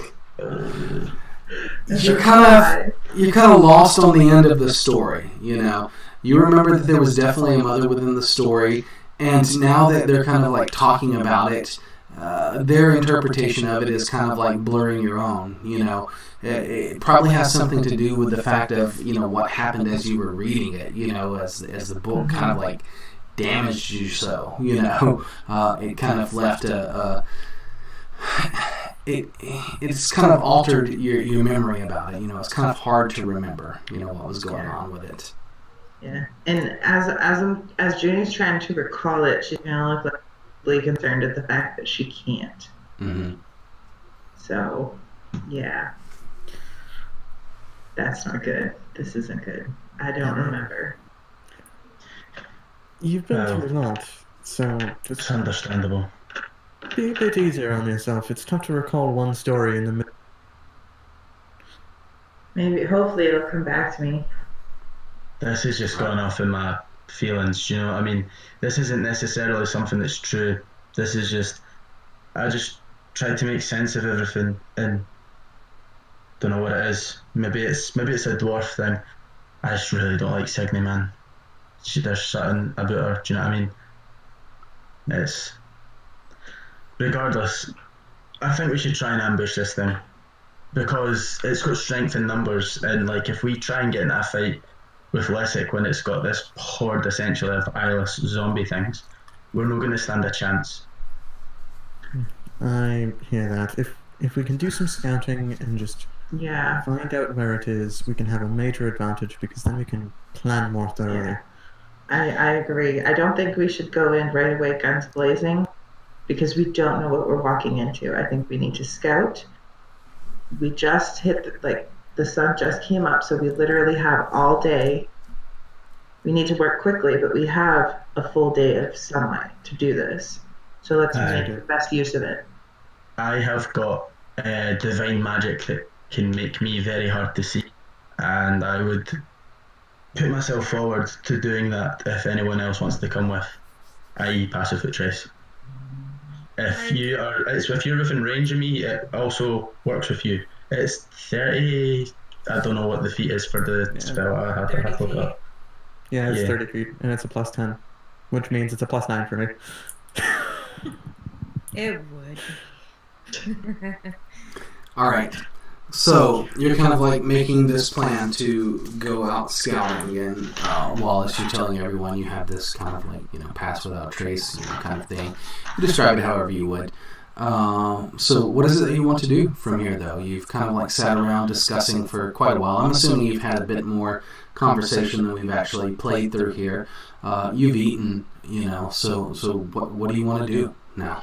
Go in the direction where Odo was taking the people, basically. All right. Yeah. I think we should go. Yeah, I think we should go as far as putting ourselves in any danger, and then figure out the next step. Question, RJ. Sure. Would that whole planning session and breakfast count as a short rest for Junie? I don't care about the rest of us because we got a long rest out of it. But yeah, I am sure that given the amount that you've talked just now, and given what had just happened to Junie and the fact that she had traveled, virtually all night long, I'm going to assume that you've been here for at least an hour. So, we'll say that's a short rest. So you could regain some more hit points. You are 4th level now, so you can blow up to 4 hit die to regain. If you like. can surge back. Yes, I'm gonna do 2 hit die. Well, that was. Oh my god, this is a horrible night for me. 3. Well, I'm almost full health, so that's not bad. Okay. All right, and I will say this as well. Now, Shondell, going from this point forward, as you get up, Junie is going to be quite a bit exhausted. Okay, so as she's traveling, any ability checks that she has to do, she will be at disadvantage from this point until she has a long rest. Just because she's so tired from traveling through the night and the ordeal that she went through without having a good full night's rest. So just keep in mind. Yeah. Disadvantage on ability checks. Now, in terms of where Odo left the camp, I mean, that's obvious. There's another gate there that you all had never gone out of, and that that Odo had entered from with your encounter with him. Currently it's closed and bolted shut or boarded shut. But yeah, it's that way.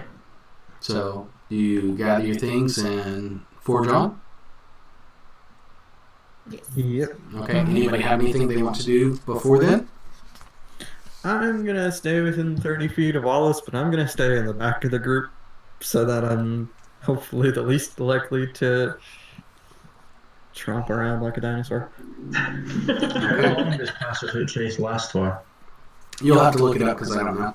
I'm gonna do that just now. All right. Look it up and then let us know.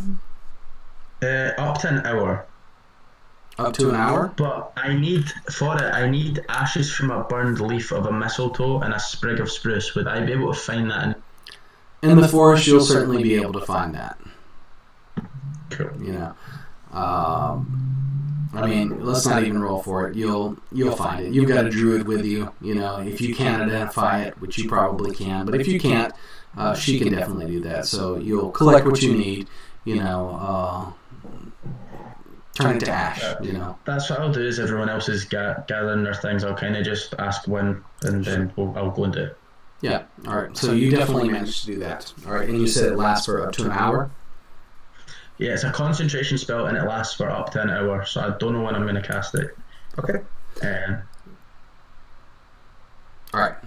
So you will continue, or you will, get all those things together. You will head out of the encampment through the gates of the palisade that you've yet to go out, and it looks much like the way you came in. You know, there's a clear path ahead of you. It has not been traveled by as many people as the other paths have. You can tell it's not quite as worn, but it is there. Okay, so at times it will kind of like disappear into the forest, and you'll pick it back up again. But after a while, I'll need someone, preferably someone who's proficient in survival, to give us a roll. To follow these tracks. I don't think any of us are her. No. No one's but it's proficient. wisdom. I'm +4 in my wisdom. Okay. +3. All right. Power. You want to give us a survival roll?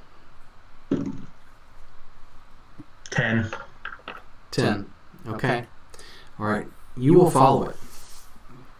But kind of after a while of following it, and I'm talking about, again, we're going to expedite things because, as Kristen mentioned, during the game in a recap, this could potentially be like a Lord of the Rings type thing because you're just traveling, is what's going on. So you're quite literally walking for hours trying to follow this. And after a while, you kind of come into an area where the mist of the forest take on almost kind of like a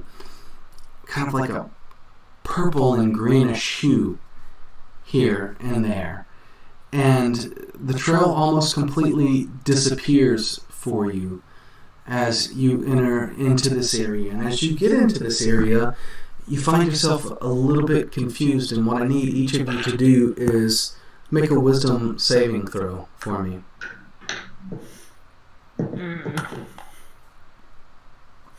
10.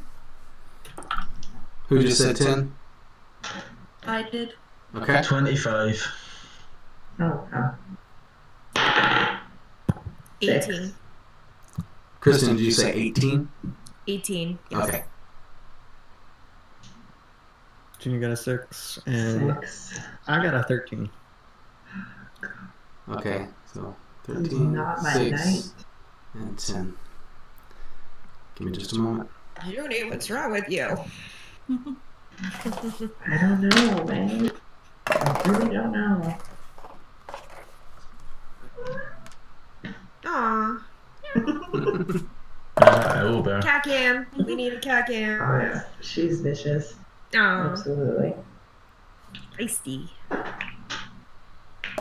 Is this a charm effect?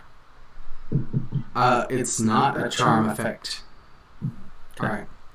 Just wondering. So, you all are moving through here, and all of a sudden, Wallace, you will definitely notice this.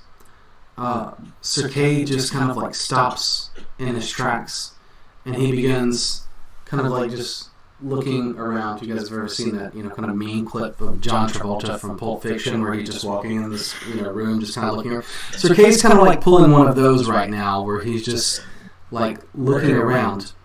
Now, when you had 10, is that correct? Yes, I did. Okay. 1, 2, 3, 4, 5. So, 3, 4. As Wen is going through this kind of like purple green mist, she looks to the side and sees this creature with so many mouths, just kind of like gibbering nonsense, with these pseudopods out, like lashing towards her. One kind of like scratches against her cheek. What does she wish to do? Oh, she's going to attack. Okay. Make an attack roll. I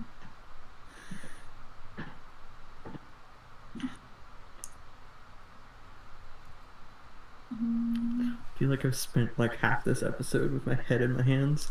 No. Yeah, let's do Thorn Whip. Okay. 7. 7. Toby, what's your AC? My AC? Yeah. 12. 12. All of a sudden, Wynn just kind of turns towards you, and she unleashes this thorn whip in your direction. And it snaps kind of like right by your cheek, but doesn't strike you. Hey, what are you doing there? All right. Jimmy, Thorn whip to yourself. Jimmy had a 6. Was that right? Yes. Okay. Junie, pick a direction, north, south, east, or west. East or west. Let's go west. Okay. Junie just takes off sprinting west. Okay. All right. She just runs away from the group. That's what you call a confusion spell. Junie, get back here. No! It's chasing me! Please get back here. All right. I knew I should. Make me! Seeing that Toby's and this is really weird, like, this, like, weirded out just now, like, and is not, like, completely confused, I'm just gonna kind of grab him and pull him in next to me and just be like, I don't even know what I'm gonna do, I'm just gonna kind of keep him close, like, what? Has everyone gone bad? Why are you pulling my collar? All right. As you stand here, make another wisdom save.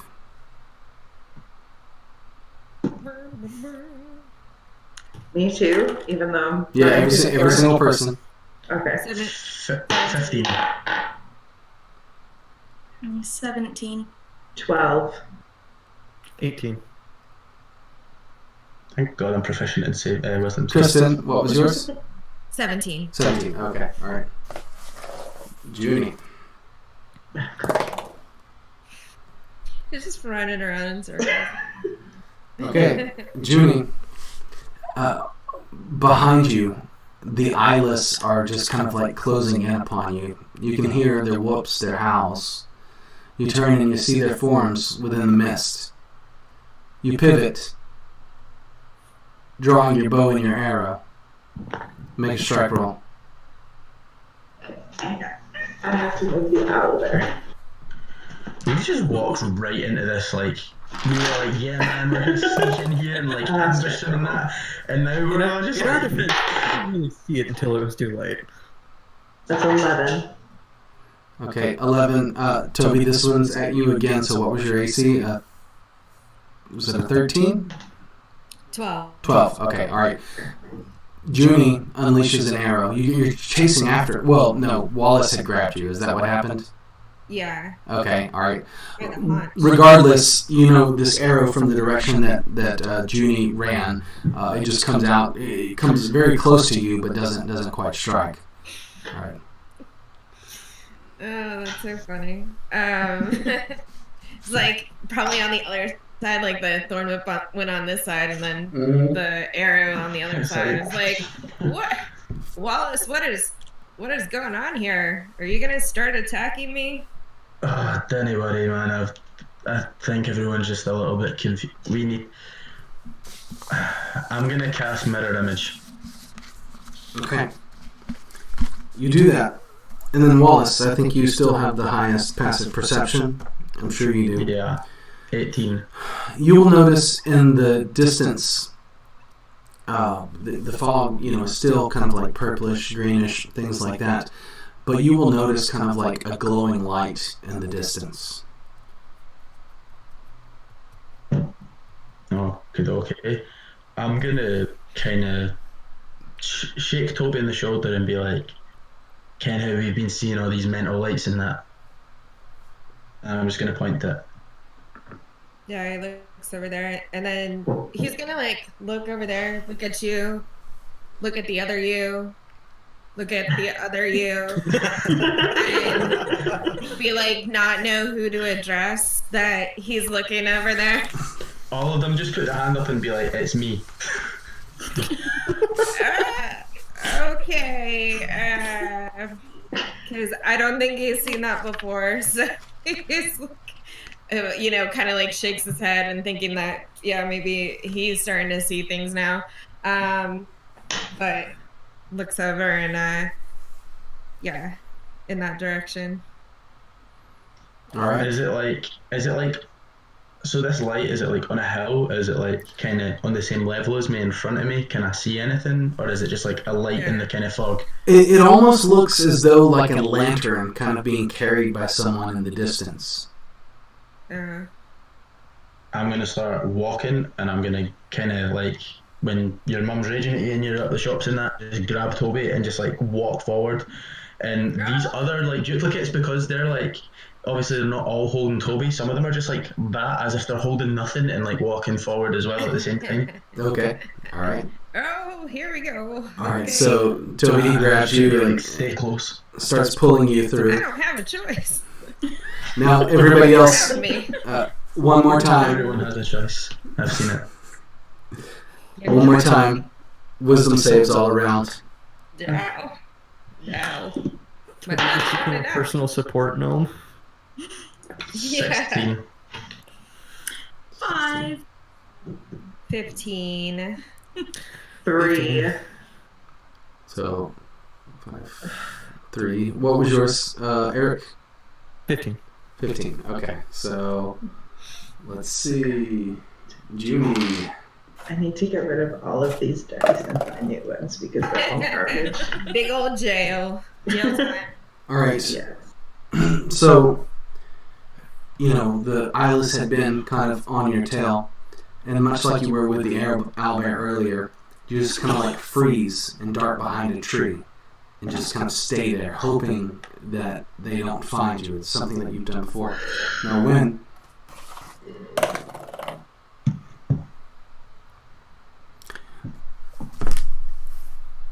you're not affected so much by it. You're noticing that Sir Kay and I'm assuming Eric that Sir Kay follows Wallace and Toby.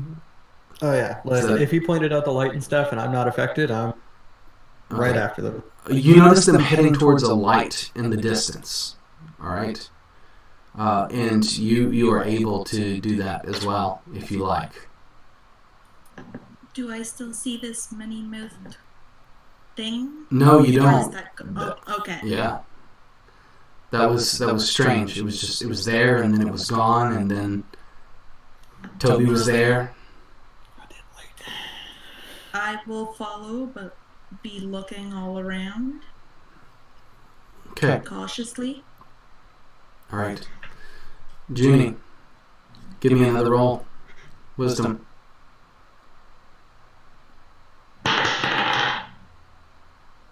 13.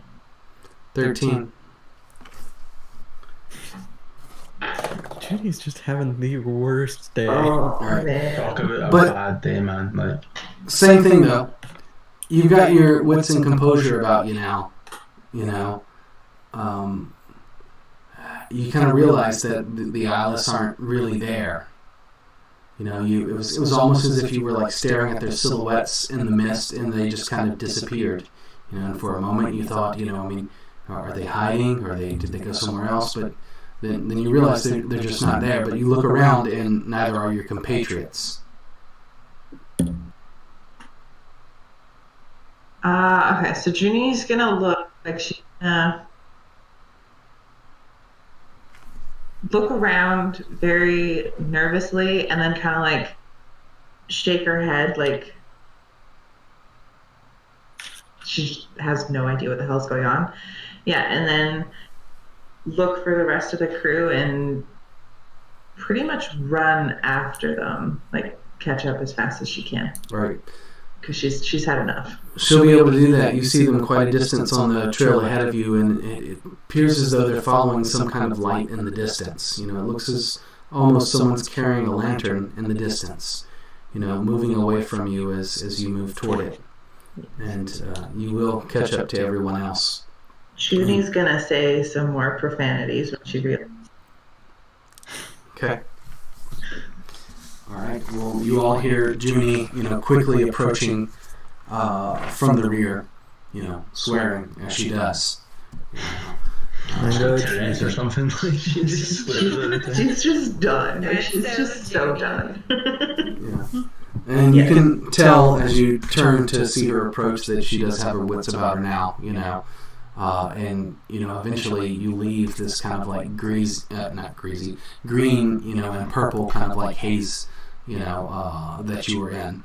And, you know, it still remains, you know, misty around you, and you still see this light kind of like receding from you in the distance on the trail ahead of you, you know. So, continue following it. Yeah, I would just kind of be saying to everybody like to stay close to me. I'm now going to cast so I'm going to dismiss the mirror image, and I'm going to cast Pass Without Trace. So that gives everybody a +10 to their stealth rolls, and I'm gonna roll for stealth. Okay.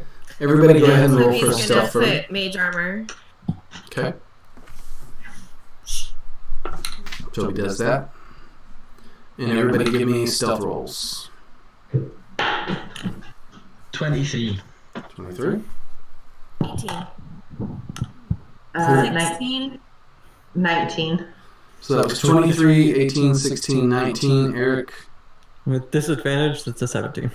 17? Okay, alright. So, not too bad. You all feel as though you're moving relatively quietly. You know, this, you know, these magics that you've cast, Wallace, are, you know, kind of like cloaking, you know, any noises that, you know, Sir Kay might be making, you know, in his kind of like heavy garb and equipment that he's carrying, along with anyone else who might be misstepping. So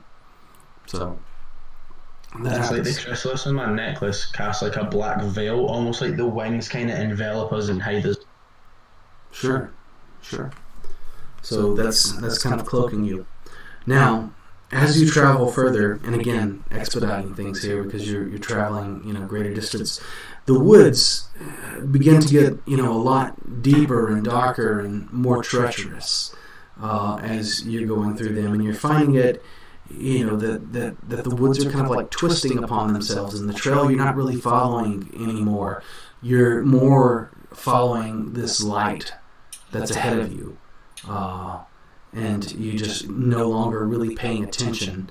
And you're paying attention, you're no longer paying attention to the woods, except for the fact that you're finding it hard to traverse them.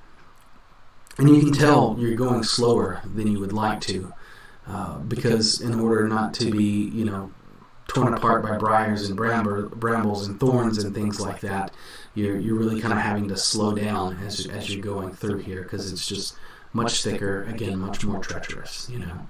So your pace slows down considerably, and you travel for quite a while. Then eventually,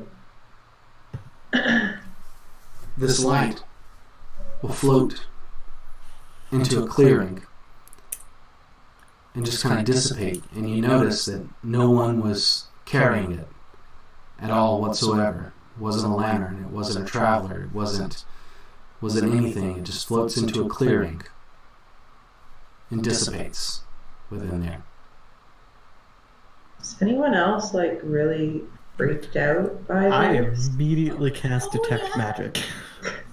Just once I see the light disappear, I'm like, screw this, and Detect Magic goes up. So, long story short, let me pull up the spell description real quick. For the duration, which is concentration up to 10 minutes, I sense the presence of magic within 30 feet of me, and if I do sense it, I can use my action to see a faint aura around any a visible creature or object in the area that has magic, and I learn the school of magic, if there is any. Okay. All right. So as you do that, and you detect, magic in this clearing, you will see a few points kind of above you in the trees, and you look in those directions, and they're glowing as they're surrounded. So you can tell they're surrounded by this light. You can tell that it's some kind of magic structure, and as you look at it a little more closely, what you see kind of hanging from the trees above you it's like a collection of bones that look like they've been like purposefully strung together. And you see many more of these. And as you're here and you're kind of like sitting in the calm, you can kind of, hear occasionally them almost like wind chimes, just kind of like clattering together. But not all of them that are hanging above you are glowing magically. But a few of them are. What did we get ourselves into? Something very dark and unnatural. Do I get a sense of like what type of magic it is, or is it just a general kind of? Yeah, I'm trying to remember what all the different ones are. So, abjuration, evocation, divination. I believe it's evocation. Evocation is like fireballs and stuff like that, right? Yeah. Evocation is usually effects dealing with other things, so yeah. Yeah, I believe it would probably be evocation magic. So how many of these bones would you say there are that are glowing? There are only 3 that are glowing. I'm just... Seems very specific. Should we set it on? I don't know. As far as I know, I'm the only one that can see the glowing ones. So I'm just gonna kind of tap on Junie's shoulder and just ask her to pull out her bow, or I'm gonna ask Junie and Toby. Why did I forget your name for a second? Sorry. He's tiny. I forget it all the time. So I'm just gonna True story. I'm gonna point out the 3 and just ask for anyone with ranged attacks to target those 3 specifically, because they apparently are doing weird stuff. Well, just to nix them. He's like, well, they're not attacking us right now. No, but they are showing up as magical to me, so we might want to deal with them, because they might also be causing that. And I just kind of gesture in the general direction of the pink fog. Are they causing bad magics? It's evocation, whatever that means. I don't know my schools of magic very well, sorry. Toby would like to do an Arcana check, or a investigation kind of combo if you can, to investigate these bones. Okay. A little bit more. All right. Let's. Yeah. First, give me an investigation roll. Well, I'll have you roll both of them. So, investigation first.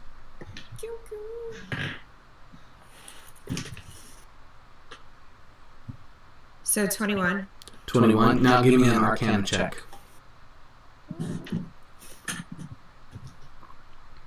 another 21. Another 21. Okay. I rolled 2 16s, yeah. You are assuming that these are some kind of trap that has been laid by someone who possesses, a moderate amount of magic. You can't tell exactly what's going to happen with these, but you would assume that, under the right conditions, someone could set this off and cause great injury to themselves. Oh. So, yeah, Toby is tries to look at him a little bit closer, but not getting too close, and maybe recalls on some studies and relays that to Sir Kay that Yeah, perhaps attacking them will set off some kind of trap or trigger that those familiar to these woods would expect. Well, that's unfortunate. We can't exactly just leave them here, though, can we? Because we also don't know what triggers them.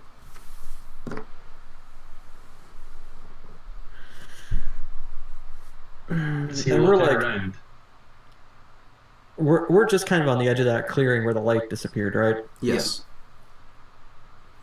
And these are hanging within the clearing.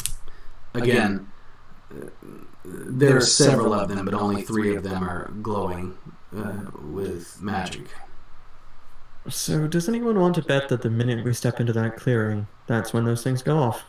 Probably. I would assume so. It doesn't seem like anything else is going to set them. I hate these woods. You and me both. I don't mind them. No, we should probably do some ones though. What are we going to do? Stand back and let whoever would like to give it a shot target them from a distance. See if I'm going that's... to cast Sacred Flame at the bones. Okay. Okay, alright, so Wallace, you kind of take initiative and do that. Give me an attack roll. Sacred Flame. Sacred Flame. It's a save, so like, would I still need to roll to hit? A bone save. Probably not. I'm assuming that you can, kind of call it down upon it. So It's like with the tree. yeah, so similar thing. Kristen's right with that. So you just kind of call the Sacred Flame down upon it, and then just kind of like bone shards just explode out across the clearing. Anything bad happen to me or that? Like, am I good? Well, you were a distance away. You can. Okay. I'm just gonna do it to the other 2 then. I'm just gonna be like, Okay. Yeah. like, Yeah. I'm just gonna be like this after. I'm.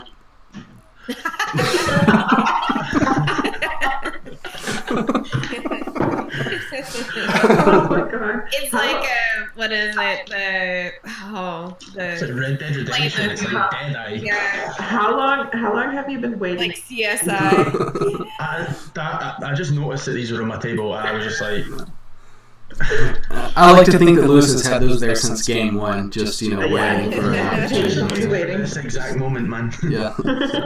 All right. Well, anyway, Lewis, I'm sure Sakay, will kind of like is pointing them out to you, so you know which ones to target. And again, it's not hard for you to call your Sacred Flame down upon these, and all 3 of them, as you do it, it's just this searing light comes down, and then just kind of like bones shatter across the clearing as you do that. And everyone looks at Wallace, and he seems pretty pleased with himself. I'm buzzing with myself. I'm just gonna be like, aye, and I'm gonna stagger into the clearing. All right. So Wallace kind of swaggers into the clearing. As you get into the clearing, it is kind of a large clearing in the forest. Aside from the ones that you've kind of like targeted and exploded, there are other bones hanging above you and kind of like similar type structures. Looks like little sculptures, hanging from the trees on like, as you're looking at them a little closer. It doesn't quite look like string. Looks like it's, probably like cat gut or something like that that's been, it's more of a fibrous kind of fleshy thing that's holding them, in the trees. And as you're looking around in there, you see that there is this, on the other side of the clearing, a large dead tree. And there's kind of like, it's hollowed out in a way that almost looks like an entrance to somewhere. That looks sketchy AF. Yeah, not ominous at all. Nope. We are not gonna die if we go down there. We should totally go in there. You first, bud. You first. After the night that I've had, no thank you. How about those of us who are very good at being quiet go in. So not you? Yes, not me, because then I'll stay up here, and if any trouble comes along, the quiet one bolts back our way and comes out, we just ambush. So basically, I'm gonna be going into this tree. All right, so just Wallace. Wallace is going into the tree. Okay. I look at Wallace and I just like twist myself and jingle my armor a bit. Okay. I'm just gonna roll my eyes and. Is passive out trace still in effect, or has it been like longer than an You've hour? definitely been going longer than an hour at this point. I'm pretty sure you can Blessing of the Trickster yourself, can't you? Can I? I think so. I think it says any target. If You it can says Blessing any of the target, Trickster yes. yourself, man. I don't know. I could do that to myself. If I can do that, says. Sorry, I'm just getting. Bear with me. Oh, bear with me. What time of day? What time of day would it be by the time you reach this? You're approaching dusk now. You know, there's still a little light, but given the fact that you're in this really dense woods right now, very little of it is making its way to the forest floor. So it's almost as dark as night. It says touch a willing creature. Other I than can touch myself. Yeah. So before Wallace goes in there, I'm gonna kind of look around the group and be like, whatever's in there, if we have to go into battle, I'm gonna say, but like, remember that I'm absolutely exhausted and pretty much at this point. Yeah, well, weren't we gonna scout it out? That was my plan, to go in and come back out. I'm not gonna like Mission Impossible this stuff like. Okay, so maybe I'm just going for a wee look-see and then I'm gonna come back out. Or maybe, yeah. We The can rest see of if us something hide. comes out. And we just back up Wallace if anything chases him out. Yous will know if I get into bother. Yous will hear it. Just keep low, and I'll try not to. If I'm gone longer than 20 minutes coming. Toby gets out his pocket not watch. it. Totally not it. Okay. Were Toby when to go. I'm like, ready, steady, go. Right, but I'm gonna. Okay, I'll cast Passive Foot Trace on myself again. Okay. All right. Do that and then give me a stealth roll. Natural 20, so that's 30 on my stealth. Okay. Very nice. Damn. All right. Start phasing through walls like Vision. You enter this tree, which again is rotten, and it's just kind of like gutted. I imagine you've probably seen trees like this before in real life, maybe. You can just tell that it's old, and it's just kind of like decayed. But again, there's this person-sized area, and it just kind of like, as you're looking at it, it's just strange, it's bizarre, and you get closer and different angles, and you can see it kind of like goes in and then like down into the earth below it. All right, so you can tell that probably something has made a burrow or something out of this, more or less. And as you go in, just kind of almost immediately, as opposed to the outside air, you kind of feel this kind of like warm air, warm and moist air as you enter in there. And the walls, so you enter in first and then it begins descending kind of like underground. Not quite like stairs, but you can tell this is a path that something walks, something passes by. And it looks like it's purposefully been hewn from the earth, and you're kind of like going down in there, and as you're looking at the walls, they're just kind of wet and damp as opposed to frozen like like the ground outside. And as you're looking at it, the walls, You see roots sticking out of them. You see kind of like these grub-type insects just kind of like all crawling, poking, out of the soil as you're descending. And you smell something that's not entirely unpleasant. It smells like food, perhaps. Like something's being cooked within here somewhere. But that's only the top layer of what you're smelling. Below that, you've got like this very kind of like earthy, pungent scent. And then below that even, you've got a scent of like decay, kind of like old mushrooms or something like that, So you're getting all of these scents that you're smelling as you descend in there. And you go down for a ways. And you hear a dripping. And then the further you go down, you will see kind of like the flicker of lights, almost as if a flame is casting, causing shadows to dance, and you go down further, confident that you're, being, very quiet and unnoticeable. And as you go down, you will see that this passage leading down will open up into what appears like a den. And you see in here a figure standing at a large pot, stirring something with what appears to be like a walking stick or whatever. And as you look up from that, you see these shadows being cast against its face. And it's an old woman, kind of stringy hair. And you see that she doesn't notice you. You look around even more,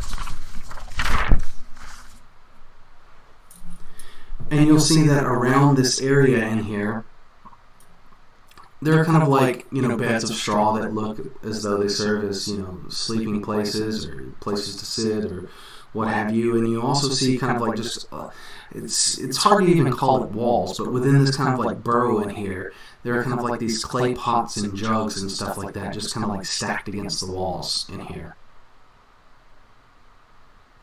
Okay. And that's the only visual I get on that woman?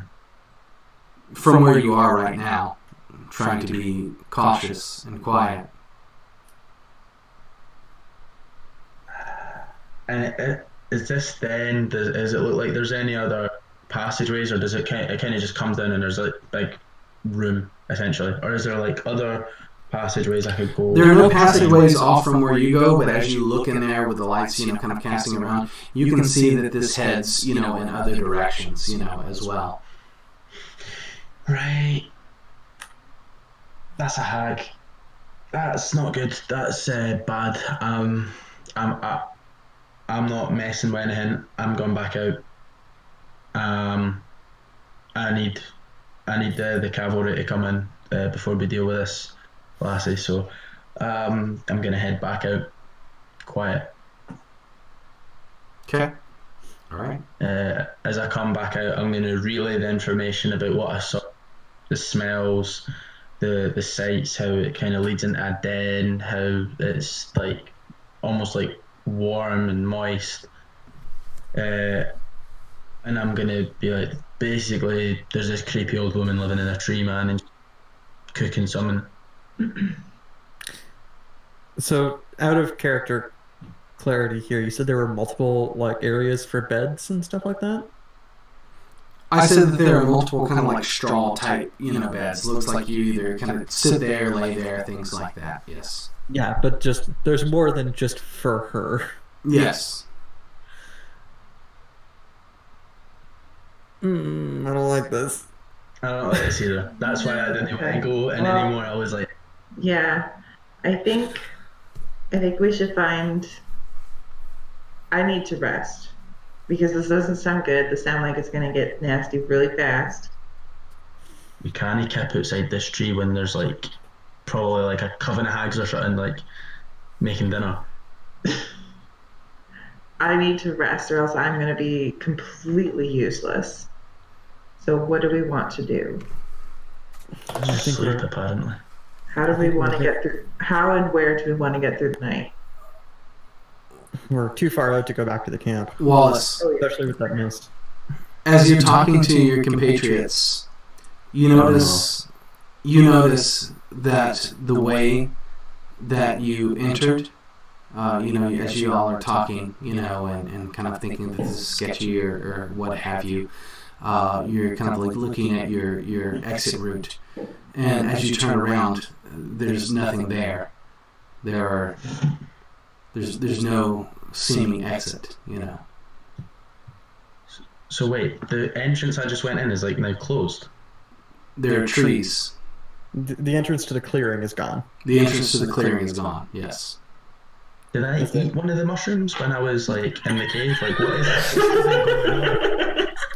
Actually, what is going on? I'm just gonna start freaking out, like pacing about, like really nervous, like almost paranoid that like I'm gonna die. Now who's hysterical? Me. It's not me for a change. It's kind of nice. Like Wallace is just like nah. This is bad. There are people here. Okay. Do you want me to slap? I will gladly slap some sense into you. Go on then. Wallace is just gonna kind of like put a cheek forward, like kind of like almost being like, "Come on," like kind of like hyping himself up. Do it. This is getting weird. Yeah, I don't even know if I want to. Okay, I think we need to find a place to rest. I don't think any of us are going to be useful until we rest. Do we see like a clearing or a? Do you guys want to like try to go up in the trees or? I think the trees might be our best bet. I think the clearing is going to make us easy targets. This is such a bad idea. We should not sleep out here. What else are we going to do? Bro, that just disappeared. Like, if we're going to sleep somewhere, we need to find somewhere a bit more, I don't know, like, we need to go somewhere else. If we go back there, there's like a bit more safe in the Wailing Woods. There's no, yeah, I know. Do you want to dig a hole? I have a shovel, we can dig a hole. Dig around graves. No. Pretty much, yeah. Yeah, I know. Okay. I mean, it's that, or we just set the tree on fire and be done with it. You think that would be enough? No, no. But it's worth a shot. No, we shouldn't burn the tree. Yeah, no, we should not, because that could that could just make whatever this is so much more angry, and we deal with more. We cannot deal with this. Right. You notice that it's grown darker as you've been staying here, contemplating. And then, most of you, I do believe, have dark vision, so you can tell that it's dark, but you can still make things out. But when, as you're standing there, kind of right by your ear, you hear, "I've been expecting you." And you turn, and just for a moment, you see this face of this old woman, liver spots on the face, rotten teeth, bad breath, like right in front of you. And you see this face kind of like emerging from the darkness, and everyone else hears this and turns to see the same thing, and then it fades.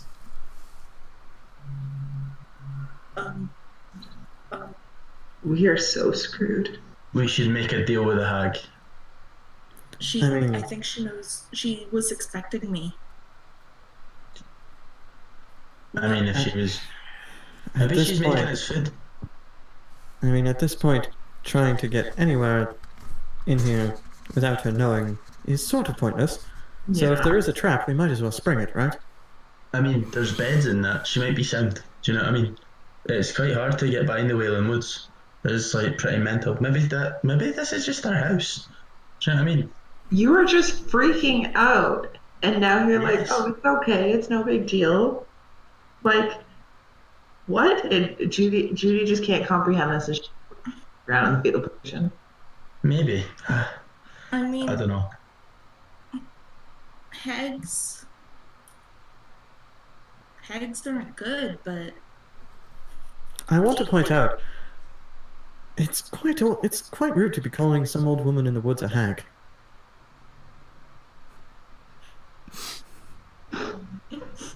Kay has no idea what hags are. He's never heard of them, so he's like, "Man, you guys are being real rude here."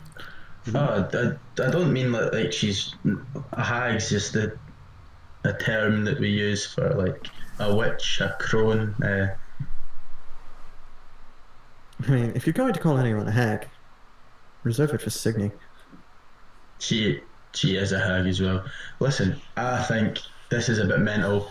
We can't stay out here in the dark. If she's saying that she's expecting us, then why don't we just go in guns blazing, but try and I don't know, because we're gonna die, man. Like, what do we even do? Like, genuinely. I just say screw it, and I'm Thank you just for like, that protocol. someone's invited us in. I just want to take the invitation. Come on. And I just start walking for the tree. I'm so done with this. I figure if I'm gonna die, I'm at least gonna die knowing I'm gonna die. Yeah, Junie's gonna stagger up Well, and follow is there behind. even an entrance now that you could go into? Yes, that is there. Yeah. There's no entrance or exit to the clearing that you can see, but there is an entrance. To the Still to the tree. Yes. Yeah. Yeah. It basically pulled some dark forest bullshit where it's off I behind. thought it like went over the entrance. All right. So, give me a marching order as you descend. 1. I'm second. I'm behind Kay. Third. I guess fourth. Yeah. Very We should not leave Toby at the back, man. I'll go to the back. We can swap. He doesn't want to go. Okay. Probably Alright. pick up a scruff again. Eric, Eric and everyone else, you were paying attention as I described what it looks like going down. You know, the roots, the grubs, warm, moist, water dripping, things like that. Then as Sir Kay kind of descends into there again, shadows sort of flicker against the walls of this kind of like den cave type thing.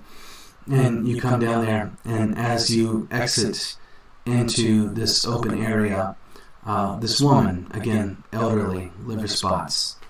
You can tell, from the face that you saw in the darkness out there, teeth rotted away. And just kind of looks up, and you can see that she's kind of like leaning on a club. And as you look, not a club, she's leaning on kind of like a walking stick. And as you look at her, her left foot is just kind of folded over, like a clubbed foot. And she appears to be supporting herself, but with the other hand, she's got a bowl extended towards you, and she just kind of looks at you and makes eye contact and says, "Welcome, Sir Kay." And then we'll stop there for tonight. That is creepy. And we'll pick Everyone it really here. creep out your players. Is having Go out. All right, so We're we'll stop all there. gonna die down here. I'm like 95% sure this is probably Lessig's sister, but it's actually probably a good guy, which is why she's like walled herself away from the rest of the woods. Yeah, Or it's just a random hag. we're gonna die.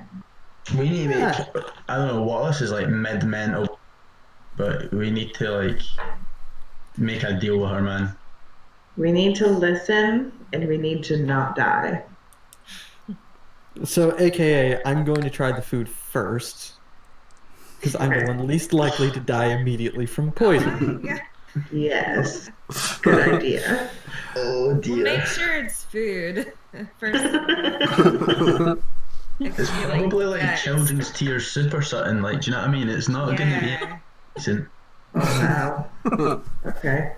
All right, so yes, we'll pause here for tonight, and next week, next Monday, we'll pick up with you being welcomed into this den. Welcome. New hag Yeah. friend.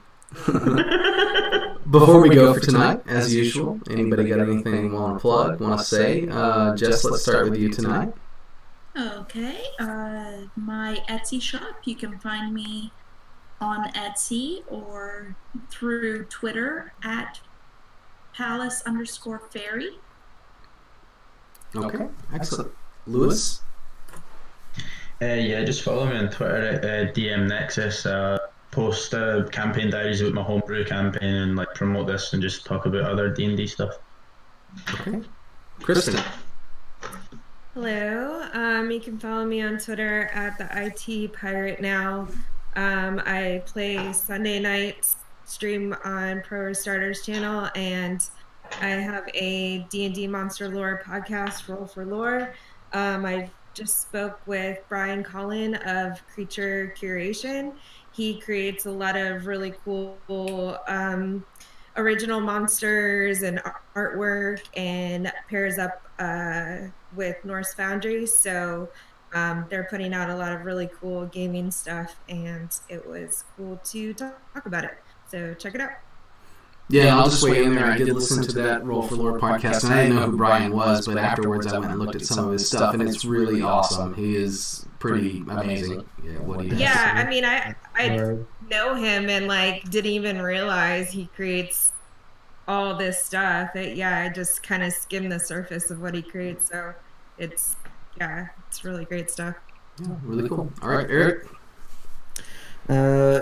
You can find me at Eldritch Crow on Twitter, Discord, and on Twitch as well. I'm part of the Playcaster Society. I'm one of the admins. That Discord server, which is where a bunch of actual play podcasters and streamers can talk shop. So if anybody has a podcast or a stream and they want to join, you're more than welcome.